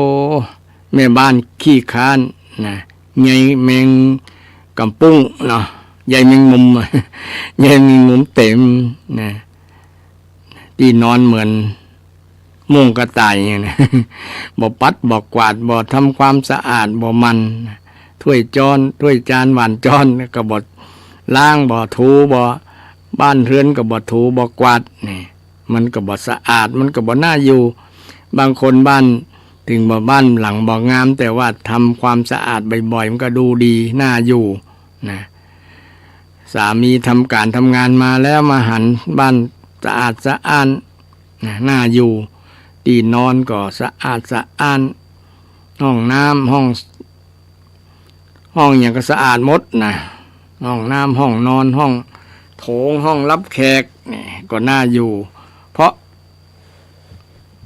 จากน้ำมือผู้ที่เป็นภรรยาทำครบถ้วนบริบูรณ์ขยันมันบ่ย่อยกินนอนกินนอนแล้วก็ชอบไปเล่าขวัญคนนั้นคนนี้นี่ชอบไปเล่าขวัญคนนั้นคนนี้ไปเล่าแม้แต่เล่าขวัญตุ๊เจ้า บ่มีการมีงานเล่าขวัญตุ๊เจ้านะตุ๊เจ้าตนนั้นเป็นจะอันเป็นจะอีนี่เพราะว่ามันเป็นขี้ปากของศรัทธาแล้ว ก็ว่าอย่างอาตมาถึงบอกว่าถ้าเอาเรื่องอาตมาไปเล่าแล้วศรัทธานอนรับสบายนะนอนรับม่วนนะถ้าสมมติวันไหนนอนบ่รับโอ้บ่ได้เล่าขวัญตู้เจ้าตนนี้นะถ้าเล่าขวัญแล้วมันนอนรับม่วนนะ อาตมาก็ภาวนาไว้คืออู้ไว้เลยว่าเล่าเลยนะถ้ามันเป็นความสุขของศรัทธาแต่ส่วนนักมันจะบ่รับนะครับมันจะฟุ้งมันจะฟุ้งจะซ่านนะคนนำเรื่องคนอื่นไปเล่าเนี่ยมันมีแบบเมไปเรื่อยๆเพ้อไปเรื่อยๆนะมันตึงบ่อยู่อย่างเดิมนะมันตึงไปเรื่อยบางครั้งเป็นการทำให้จิตใจมันฟุ้งมันซ่านมันเป็นอกุศลนะมันเป็นอกุศลแทนที่จะใจอยู่กับไม้กวาดนะกับบ้านนะการงานการทำงานเนี่ยศรัทธาการมันเนี่ยเป็นการกระจัดอบายมุขข้อหนึ่งเป็นว่าความขี้เกียจเนี่ยคืออบายมุขอปายะแปลว่าความบ่เจริญปักทางแห่งความเสื่อมความขี้ค้านก็เป็นอบายมุขอย่างหนึ่งนะฉะนั้นแม่บ้านถ้าไผ่มันคนนั้นก็ถือว่ากระจัดอบายมุขออกในจิตในใจเป็นคนมันนะบางคนมันเด้ออยู่บนนิมเดี๋ยวกันเนี้ยทำมันทำนี่นะเพราะว่ามันเกยฝึกนิสัยเกยแล้วบางลูกหลานบางคนก็บอกว่าแม่อยู่บนได้เนี่ยนั่งนอนเพราะว่าเปิ้นเคยทำการทำงานเนาะนะตื่นเจ้าบางคนเป็นแม่ก้าแม่ขายนะอยู่บ่จ้างนะคนที่ทำงานทำการนะถือว่าเป็นการออกกำลังกายแต่อย่าพอว่าเป็นเรื่องตุกบางคนพอว่าเป็นเรื่องตุกเนาะเป็นเรื่องตุกเรื่องลำบากอย่างประมาณนั้นเป็นการออกกำลังกายอย่าไปแต่ว่าอย่าไปทำนักเกินทำนักเกินกำลังของเรามันก็จะเป็นเรื่องลำบากเรื่องตุกนะเรื่องตุกต้องทำพอดีมันเป็นการออกกำลังกายไปในตัว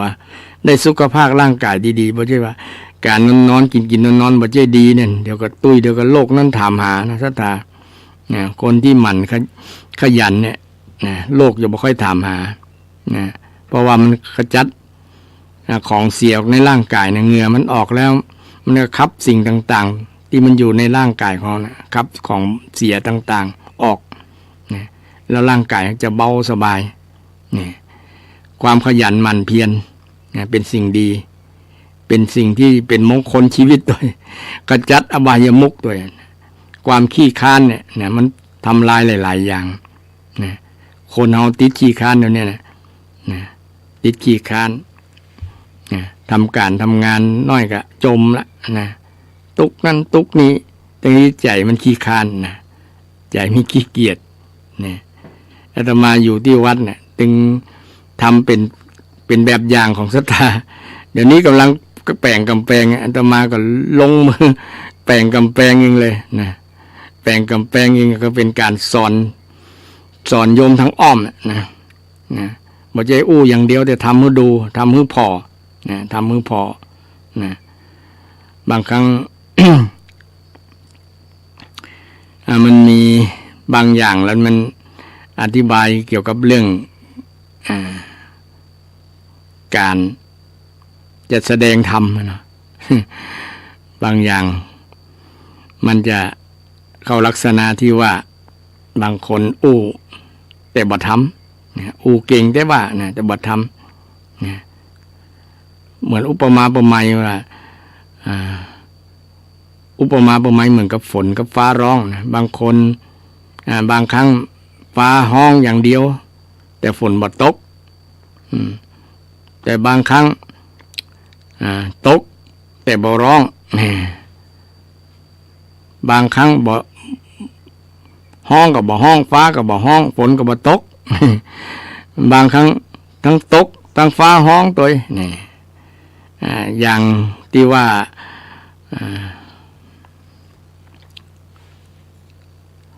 ฟ้าห้องแต่ฝนบ่ตกนี่คือได้อู้อย่างเดียวแต่บ่ท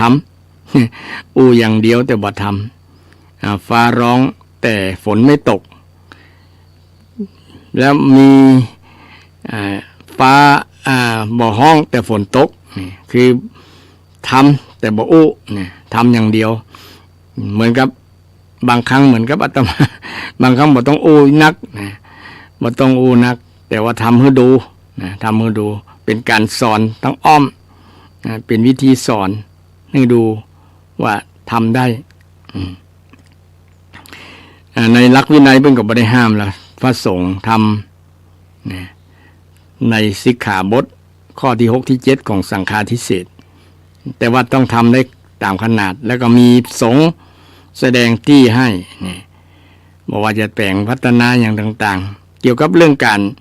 สร้างวัดสร้างวาเนี่ยก็มีวินัยให้อนุญาตให้ทุกพระสงฆ์ทำอยู่แต่ว่าต้องทำในขอบเขตบ่ใช่ว่าทำเหมือนกับชาวบ้านทำใหญ่แต่ทำใหญ่นี่ก็ทำได้เนี่ยต้องมีคณะสงฆ์มาเกี่ยวข้องนะมีพระสงฆ์มาชี้บอกจี้ตี้ฮื้อเนี่ยนี่ก็ทำได้แต่ถ้าทำเองนี่ต้องทำในขนาดนะทำลงมือเองทำในขนาดนะต่ออันใดเนี่ยพระสุคตอย่างทำกุฏิเนี่ยนะความกว้าง7 คืบความยาว12 คืบพระสุคตนะพระสุคตนี้มันแต่ได้แต่ก็บ่ฮู้ในวินัยก็ยังบ่ได้ข้อสรุปแต่ว่านะแต่ก็ยาวกว่าคนปกตินะเท่ากับจังไม้ก็ยาวพอสมควรแล้วเกือบเต้า2 คนนะความยาวเกือบเต้า2 คนคำว่าคือพระสุคตนะหรือว่านิ้วพระสุคตศอกพระสุคตวาพระสุคตนะคำว่าพระสุคตมันยาวกว่าปกติอย่างผ้าจีวรเนี่ยยาวตามตะยีพระสุคตเนี่ยนะมันก็ต้องยาวกว่าปกติของคนทั่วไปนะเปิ้นก็อนุญาตให้นะอนุญาตให้นี่อู้เรื่องความเกียจค้านนะศรัทธาความหมั่นความเกียจค้านเนี่ยเป็นอบายมุขอบายมุขมี6เหมือนกับศรัทธามี6 1นะเรื่องสุราเมลัยนี่ก็เป็นอบายมุขนะเล่นเรื่องไปแอวเมื่อคืนก็เป็นอบายมุขนะไปคับไปบาเนี่ยเป็นอบายมุขไปแอวไม่ยิงไปเล่นไม่ยิงนี่ก็เป็นอบายมุขเป็นหนทางปากทางแห่งความเสื่อมนะเล่นการพนันก็เป็นอบายมุขนี่เล่นการพนันคบคนชั่วเป็นมิตรนี่ไปคบคนชั่วเป็นมิตรก็เป็นอบายมุขนะศรัทธาอบายคือไปคบคนพาลพาไปหาพิษเนี่ยมันเป็นปากทางแห่งความเสื่อมเลยอนาคตจะดีบ่ดีก็อยู่ที่การคบคนเหมือนกันพระพุทธเจ้าตรัสไว้ในมงคลสูตรนะมงคลสูตรอันข้อแรกเลยเนาะไม่คบคนพาลนะไม่คบคนพาลปันติตานันจะเสวนาอเสวนาจะพาลานังอเสวนาจะพาลานังปันติตานันจะเสวนาการบ่เสพคนพาลก็เป็นอบายมุขการไม่เสพคนพาลเป็นมงคลถ้าการเสพคนพาลเป็นอบายมุขเป็นอบายมุขการเสพคนพาลคนบ่ดีนะคบคนบ่ดีเนี่ยเป็นอบายมุข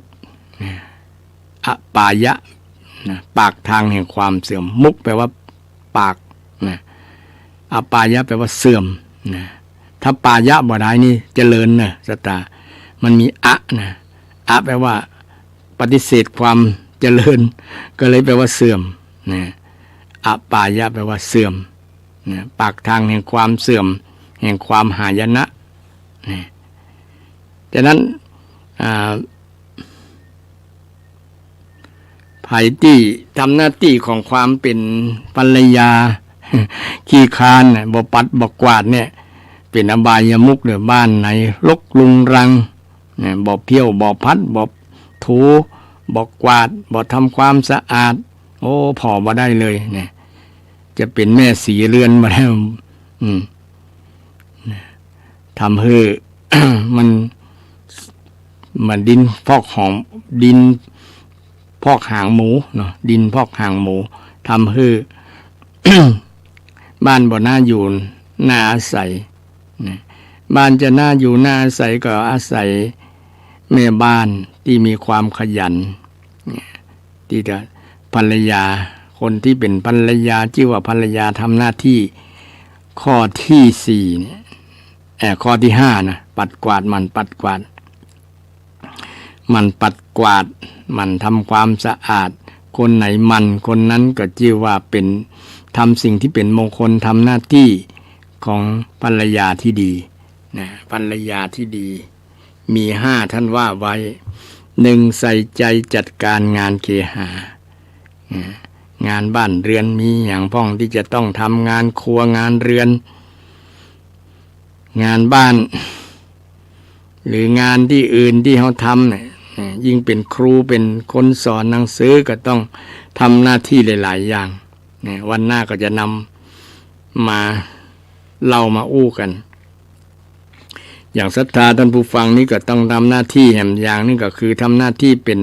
อุบาสกอุบาสิกาอย่างอาตมาภาพที่ทำหน้าที่เป็นพระสงฆ์ก็มีหน้าที่เช่นเดียวกันนะวันหน้าก็จะนำมาเล่านะซึ่งศรัทธาฟังนะวันนี้อาจจะเล่าสักเล็กสักน้อยก็ได้นะแต่ขอสรุปว่าวันนี้ได้นำเรื่องหน้าที่ของสามีภรรยา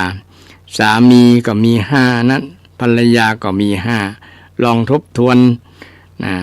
วนความจำทบทวนว่าเรามีหน้าที่ทั้ง5ข้อนี้ไหมนี่ก็ใน5ข้อเนี่ยบ่ยากบ่เย็นเลย ทำตามนั้นก็จะเป็นมงคลชีวิตสามีมี5ท่านว่าไว้1ใส่ใจยกย่องประคองขวัญ2ไม่ดูถูกภรรยาให้จาบัน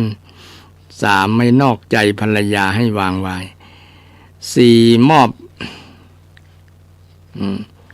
ความเป็นใหญ่ให้เสร็จสับมอบความเป็นใหญ่ให้เสร็จสับ5ให้เครื่องประดับสำหรับร่างสมบัติ5มีไว้มีครบจบไม่จางเป็นแบบอย่างยอดสามีดีนักแลภรรยามี5ท่านว่าไว้1ใส่ใจยกย่องประคองขวัญ ภรรยามี5ท่านว่าไว้1ใส่ใจจัดการงานเคหา2สงเคราะห์ญาติญาติของผัวตัวไปมา3เสน่หาสามีไม่นอกใจ4รักษาทรัพย์ไว้ให้ดีมิให้ขาด5ปัดกวาดบ้านเรือนไม่เฉือนถลายสมบัติ5มีในสตรีใดเธอทำได้นับว่าเลิศประเสริฐเอ่ยนี่ตั้ง2เบื้องทั้ง2ฝ่ายทั้งสามีและภรรยาปฏิบัติหน้าที่ก็คือปฏิบัติธรรมการปฏิบัติธรรมก็คือปฏิบัติหน้าที่ถึงวันนี้เราบ่ต้องไปนั่งสมาธิอันการนั่งสมาธินั่นส่วนนักมันเป็นหน้าที่ของบุคคลที่ปฏิบัติธรรมที่จะบวชส่วนนักเนาะบ่มีการมีงานอย่างอาตมาเนี่ยควรจะนั่งสมาธินี่นั่งสมาธิอยู่วัดแต่ถ้ามีการมีงานก็ไปบริหารงานอย่างอื่นแต่การปฏิบัติธรรมแต่ก็คือนำธรรมะคือหน้าที่นี่แหละระลึกหน้าที่ว่าตัวเขาทำมีหน้าที่จะทำอย่างพ้องถ้าเป็นภรรยาก็ทำหน้าที่ของภรรยาเป็นสามีก็ทำหน้าที่เป็นสามีเป็นพ่อเนี่ยก็ยังทำหน้าที่ของความเป็นพ่อเป็นแม่ก็ทำหน้าที่ของความเป็นแม่เป็นลูกก็ทำหน้าที่เป็นลูกนี่บางคนทำหน้าที่หลายๆอย่างพ่อแม่ก็ทำลูกก็ทำสามีภรรยาก็ทำนะเพราะว่าอยู่ในตัวเดียวกันหมดนะไปหาพ่อหาแม่ก็ทำหน้าที่เป็นลูกนะถ้าอยู่กับลูกก็ทำหน้าที่เป็นพ่อเป็นแม่นะอยู่ถ้าไปศึกษากับทำหน้าที่เป็นลูกศิษย์ลูกหาต่อครูบาอาจารย์ก็ทำหน้าที่ต่อลูกศิษย์ลูกหานะมันมีหมดศรัทธาท่านผู้ฟังทั้งหลายข้อปฏิบัติต่อกันเนี่ยนะมีหมดในสังคมที่พึงปฏิบัติแล้วทำไปแล้วก็เกิดผลประโยชน์อย่างดีบ่มีผลเสียมีแต่สิ่งที่เป็นมงคลในความนำความเจริญไปสู่ชีวิตของเราทั้งหลายนะเพราะว่าเราจะอยู่ในสถานะใดเราก็ทำหน้าที่นั้นบางครั้งอาจจะทำหน้าที่หลายอย่างที่ได้กล่าวแล้ว ไปโรงเรียนถ้าเป็นครูก็ทำหน้าที่เป็นครูโดย เป็นครูนักเรียนก็ทำหน้าที่ลูกศิษย์ลูกหาปฏิบัติต่อครูบาอาจารย์จะได้เนี่ยพุทธเจ้าสอนหมดศรัทธาท่านผู้ฟังสอนหมดเลยสอนทุกอย่างสอนทุกเพศทุกวัยนะการสอนคำสอนของพุทธองค์เนี่ยนำไปใช้ได้จริงนะนำไปใช้ได้จริงบ่ต้องไปอ้อนวอนที่ไหนอยากจะให้ชีวิตดีเนี่ยทำหน้าที่ดีมันถึงเกิดผลประจักษ์เป็นที่ประจักษ์ได้นะทุกวันนี้เราลืมหน้าที่ของเราบางครั้งนะเราได้ทำหน้าที่หรือยังอย่างเช่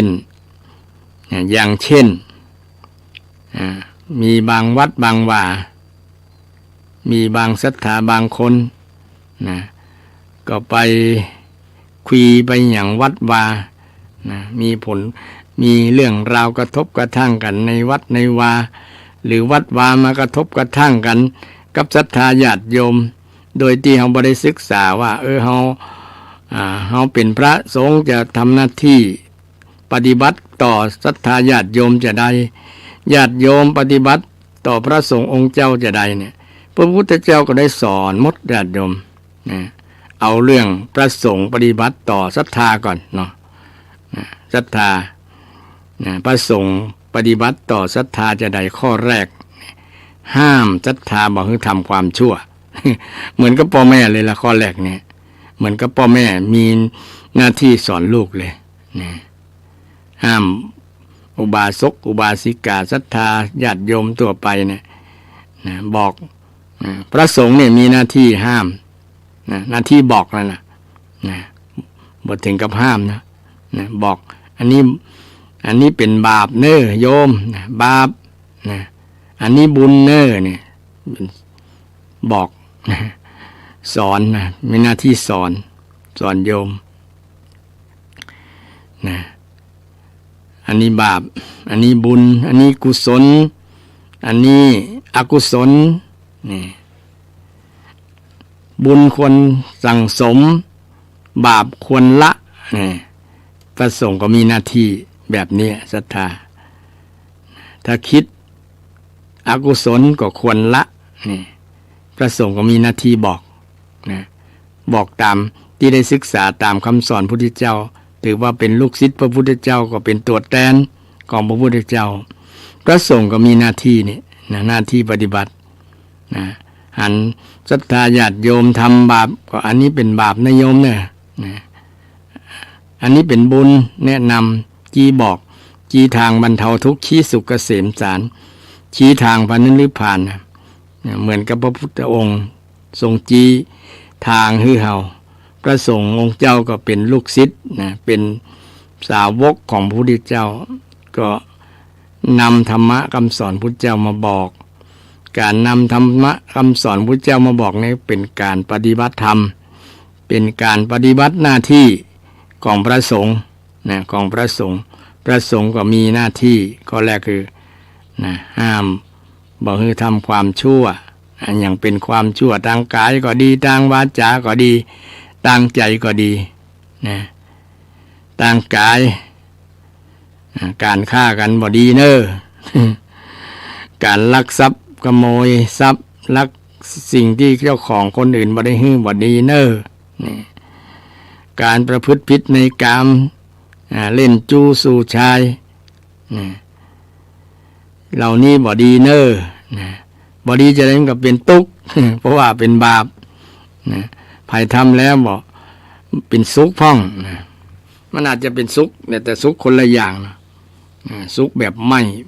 ม่เกลียมแต่สุขในทางพุทธศาสนาสุขขอไข่คือสุขเย็นแต่สุขทั้งโลกสุขไม่นะอย่างกินเหล้าเนี่ยตุเจ้าไปห้ามนะบางครั้งคนกินเหล้าอาจจะบอกตุลุงบ่ได้ยืมบ่เอาสตางค์ตุลุงมาซื้อกินหรอตุลุงมาเกี่ยวข้องอย่าง นะตุลุงก็เลยบอกฮู้จะอู้จะได้ นะตุลุงเป็นห่วงสุขภาพนะการกินเหล้าเนี่ยมันเป็นผลบ่ดีต่อสุขภาพเน้อนะผลบ่ดีนะเป็นหลายโรคอยู่ในนั้นนะแล้วก็โทษของมันมีตั้งหลายอย่างมี6อย่างกันนะเนาะ หนึ่งเสียทรัพย์เสี่ยงเงินเสี่ยงเงินไผกินฟรีมีพ่องบางคนมีกะไปอาศัยเพิ่นกินก็ต้องได้ซื้อกินอยู่ดีคนเป็นเจ้ามือนะซื้อกินแล้วก็เสี่ยงอยู่ดีเนี่ยเสี่ยงทรัพย์สองเกิดการทะเลาะวิวาทกินไปกินมาแก้วหนึ่งพุทธวาจาแก้วสองนงนุชแก้วสามพุทธวาจาแก้วสามกำลังดีแก้วสี่เริ่มบ้าแก้วห้าเริ่มเมามันก็เลยเพ้อไปเรื่อยเนี่ย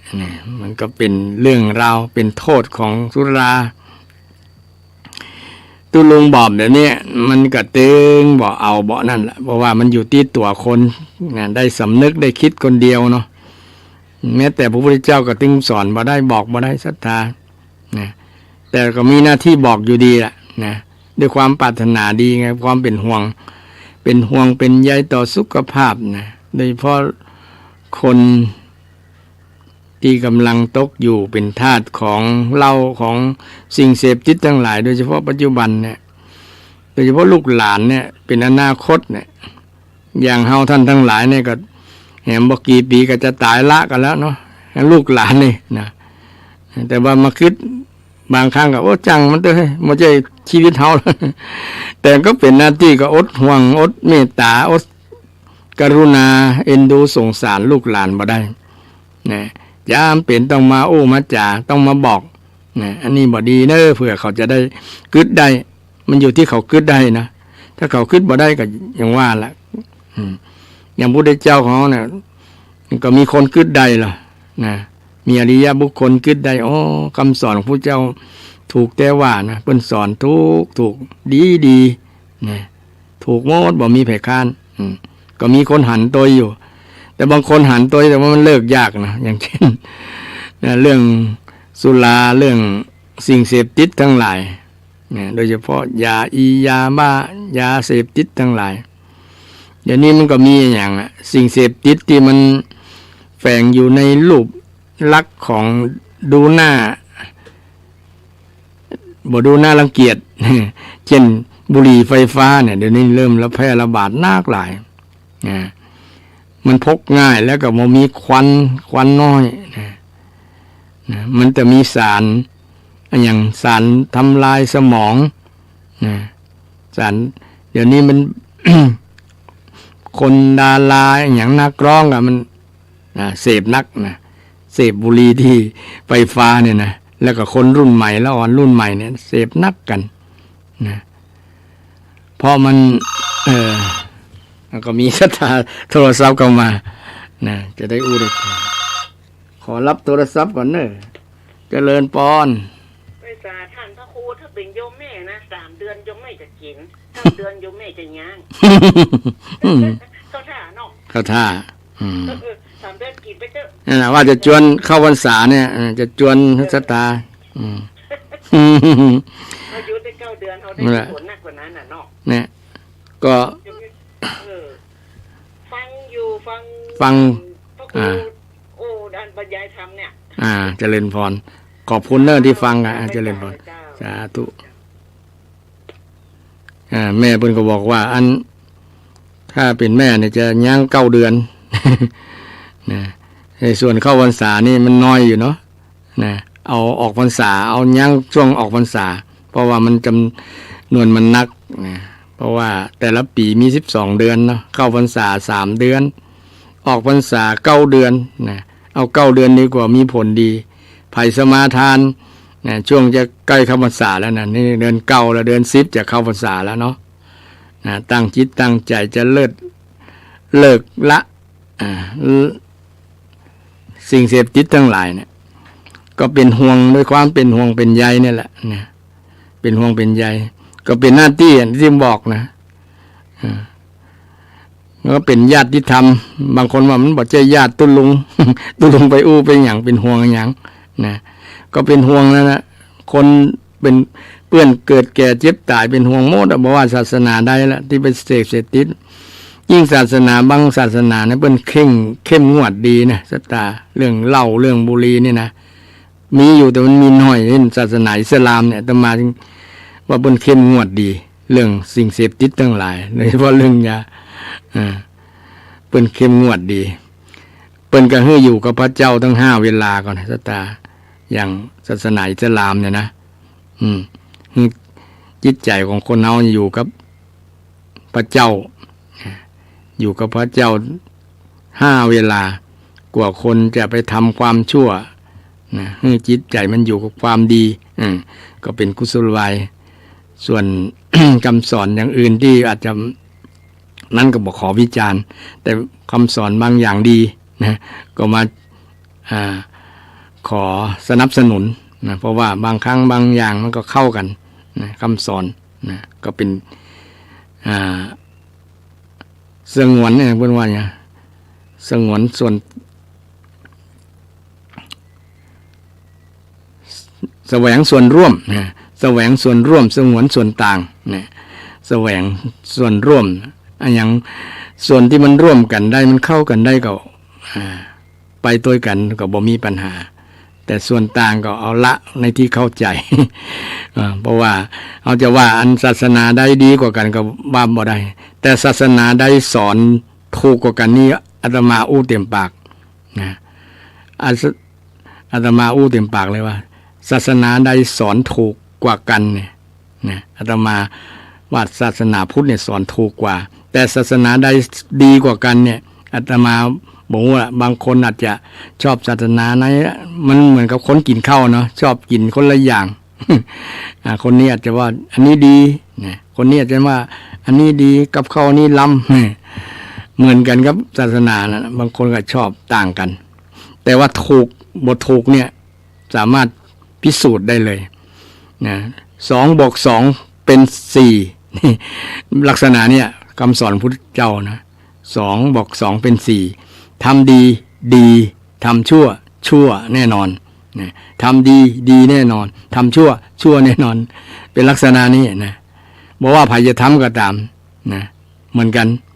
นะเป็นสัจธรรมความจริงอย่างเฮาไข้หัวไข้ให้เนี่ยเหมือนกันเป็นธรรมสากล บ่แยกแยะว่าเป็นไหนเป็นว่าเป็นความจริงเป็นความถูกต้องคำสอนของพุทธศาสนาแล้วก็เหมาะเปิงแก่ตามระดับสติปัญญาตามลำดับภูมิธรรมปฏิบัติตามธรรมสมควรแก่ธรรมไผมีภูมิธรรมไผมีพื้นฐานไผมีธรรมะก็ปฏิบัติตามที่หูที่เข้าใจอันนี้อู้ได้เต็มปากเต็มคำภาคภูมิใจว่าคำสอนทางพุทธศาสนาเป็นคำสอนที่ถูกต้องอย่างยิ่งเลยนะเป็นสัจจะนะเป็นสัจจนิยมนะความจริงบ่มีไผมาคัดค้านโต้แย้งได้ศรัทธานี่ควรภาคภูมิใจนะอย่างเช่นเรื่องอนิจจังทุกขังอนัตตาเนี่ยโดยเฉพาะหลักใหญ่เนี่ยนะบ่มีไผโต้แย้งได้ว่ามันบ่เที่ยงเนี่ยไผมาเถียงเพราะว่ามันเที่ยง เนี่ยอย่างเช่นตาหูจมูกลิ้นกายหรือกายกับใจเฮาเนี่ยมันเที่ยงก็เนี่ยบ่มีเนี่ยเป็นคำสอนที่ถูกเลยสดาถูกต้อง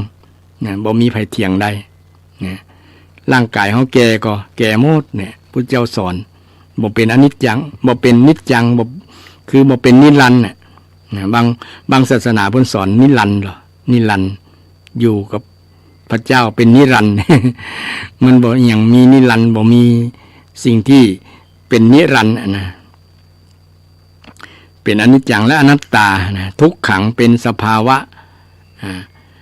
ทนอยู่ในสภาพเดิมบ่ได้ทนอยู่ในสภาพเดิมทุกขังแปลว่าสภาพที่ทนอยู่ในสภาพเดิมบ่ได้เช่นความหนุ่มสาวเนี่ยผมเฮานี่เคยดำๆเนี่ยทนต่อสภาพดำบ่ได้มันก็เป็นขาวนี่ฟันของเฮาที่เคยเคี้ยวเคยกินเคยอย่างลำๆได้เนี่ยพอแก่ตัวมากก็โยกคลอนแล้วก็ลุดหล่อนไปเนี่ยมันสภาพที่ทนต่อสภาพเดิมบ่ได้หนังที่เคยดู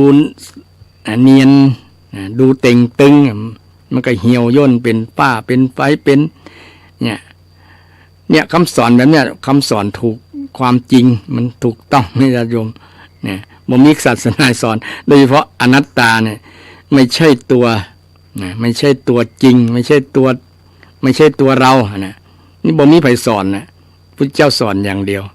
นะรูปเวทนาสัญญากายกายก็บ่ใช่ตัวเฮาลองจี้นะกายที่ไหนนะจี้ตาก็ถูกตาจี้หูก็ถูกหูจี้ไหนก็ถูกมันบ่มีตัวเฮาเลยมันถ้าแยกเป็นอะไรรถยนต์นะอะไรเป็นอวัยวะนะก็บ่มีตัวละนะเป็นลักษณะเป็นเพียงธาตุนะธาตุดินน้ำไฟลมมาประชุมกันนี่เป็นสิ่งที่จริงบ่มีไผคัดค้านนะเป็นเพียงสิ่งที่มันมาประชุมกันรูปเวทนาสัญญาสังขารวิญญาณร่างกายของคนเราเนี่ย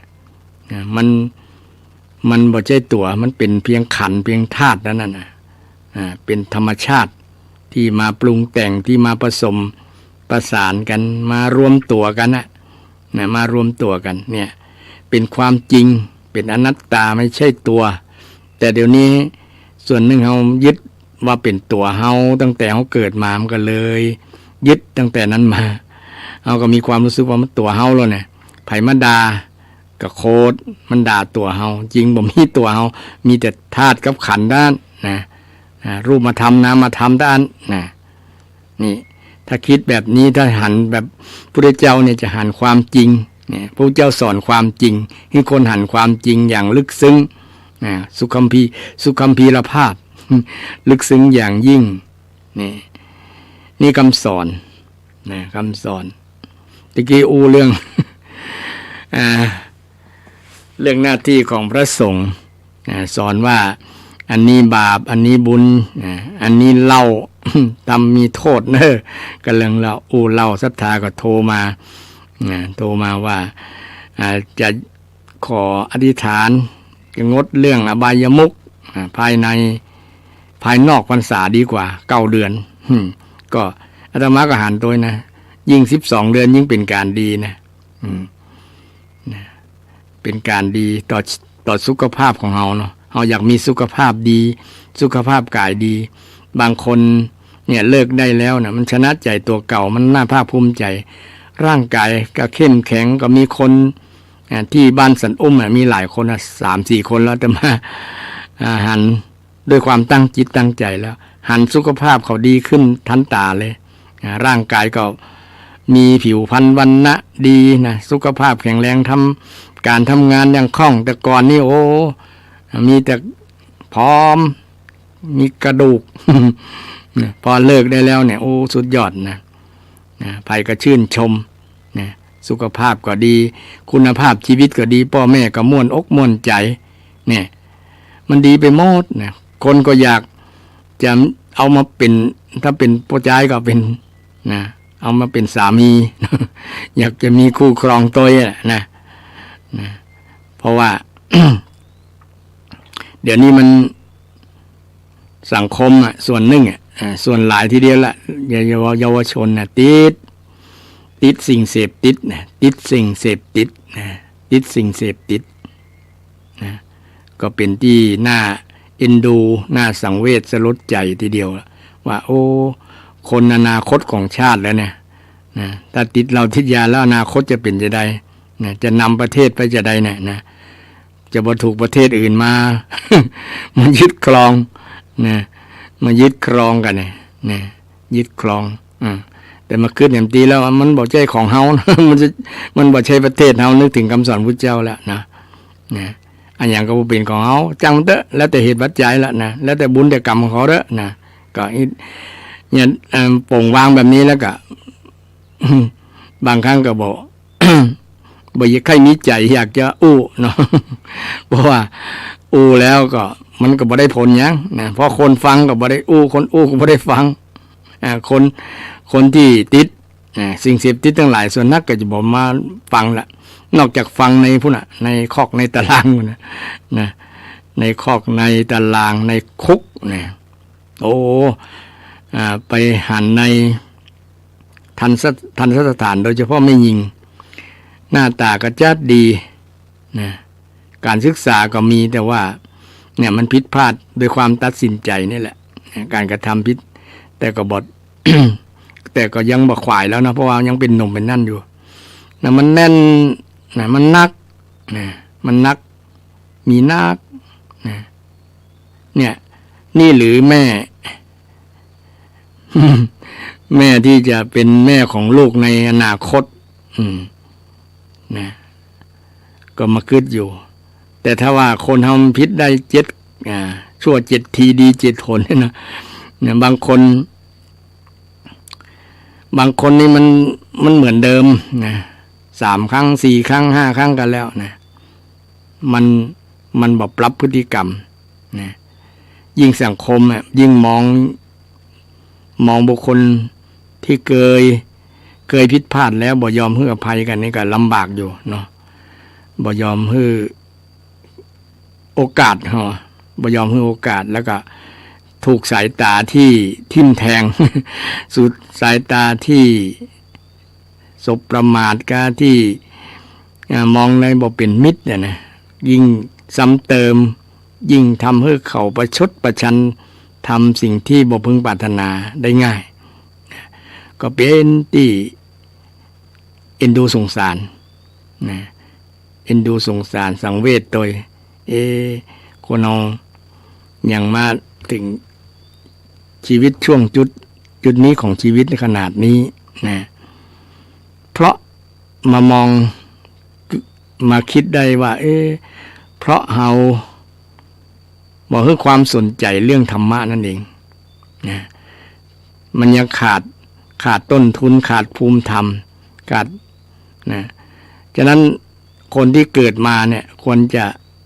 ให้เรียนให้ศึกษาตั้งแต่ในร้อยละอ่อนเป็นอนุบาลมาเลยนะปลูกฝังคุณธรรมนะปลูกฝังคุณธรรมทำสิ่งใดก็ตามที่เขาเป็นคุณธรรมดีๆให้เขามีซึมซับในแต่บางคนอาจจะแย้งขึ้นมาว่าโอ้บางคนเนี่ยอบรมตั้งแต่อยู่ในพระอ้อมนะใหญ่ขึ้นมาก็ให้ขนาดนะเป็นคนละคนอันนั้นก็บ่เถียงนั่นก็เป็นเหตุเป็นปัจจัยตั้งแต่ในอดีตชาตินะเขาได้สั่งสมมาแล้วมาให้ผลในช่วงปัจจุบันเนี่ยนะมันก็แล้วแต่เวรแต่กรรมเขาเช่นเดียวกันก็มีอยู่นะถึงจะอบรมอย่างจะตั้งมันก็อยู่ที่ตัวของเขาแล้วแหละเขาได้คิดได้อย่างนะสุดท้ายก็อยู่ที่ตัวเขานั่นแหละนะอยู่ที่ตัวคนนั่นเขาจะคิดได้ก็นะถึงวันนี้ก็ยังรอความคิดได้ของบุคคลที่ผิดพลาดไปนั่นแหละที่หลงทางไปนั่นนะหลงทางไปเตียวไปตั้งที่บนบอกทางนี้เริ่มทางไฮเวย์แต่บ่เตียวไปเตียวทางอย่างกับบ่ฮู้นะตกหลุมตกล่องมีแต่ขวากแต่น้ำนะก็ยังว่ามันม่วนอยู่ ยังม่วน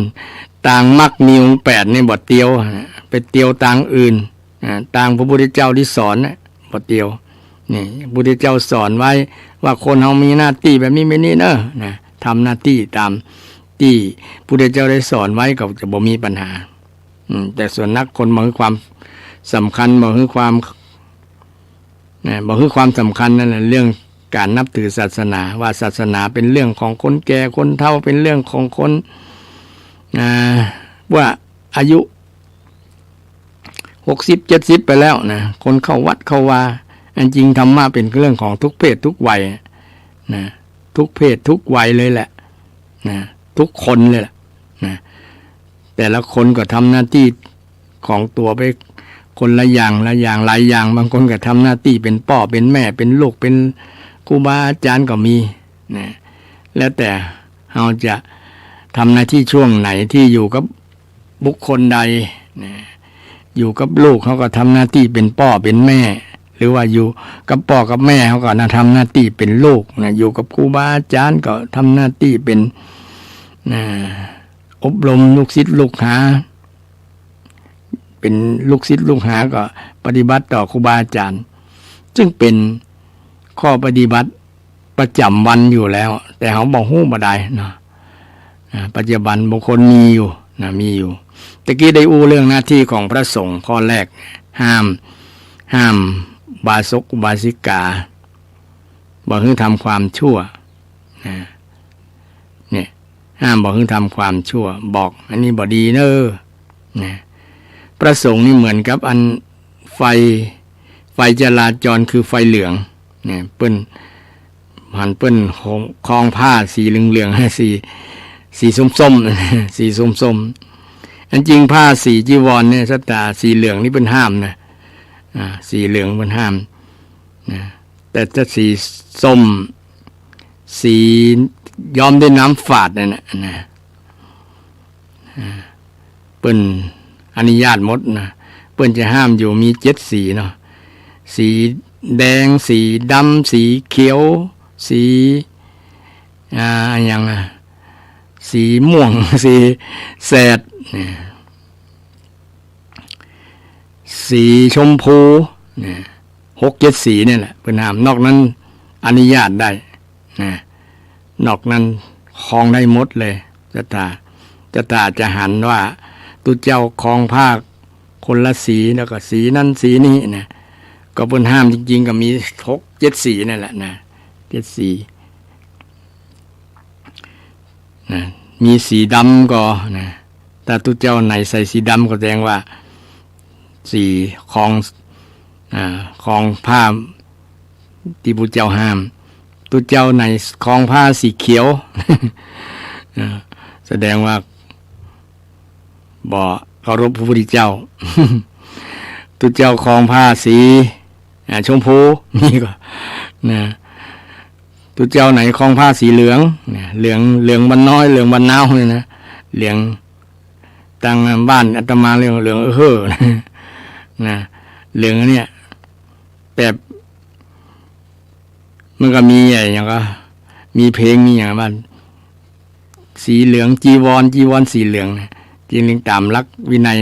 จีวรอย่างแม่นั้นเปิ้นถามเรื่องล้างบาตรตุเจ้านะมันผิดเป็นบาปกว่า อันในวินัยในนิสกิยปาจิตตินิสกิยปาจิตติเปิ้นบอกว่าภิกษุใช้ให้ภิกษุณี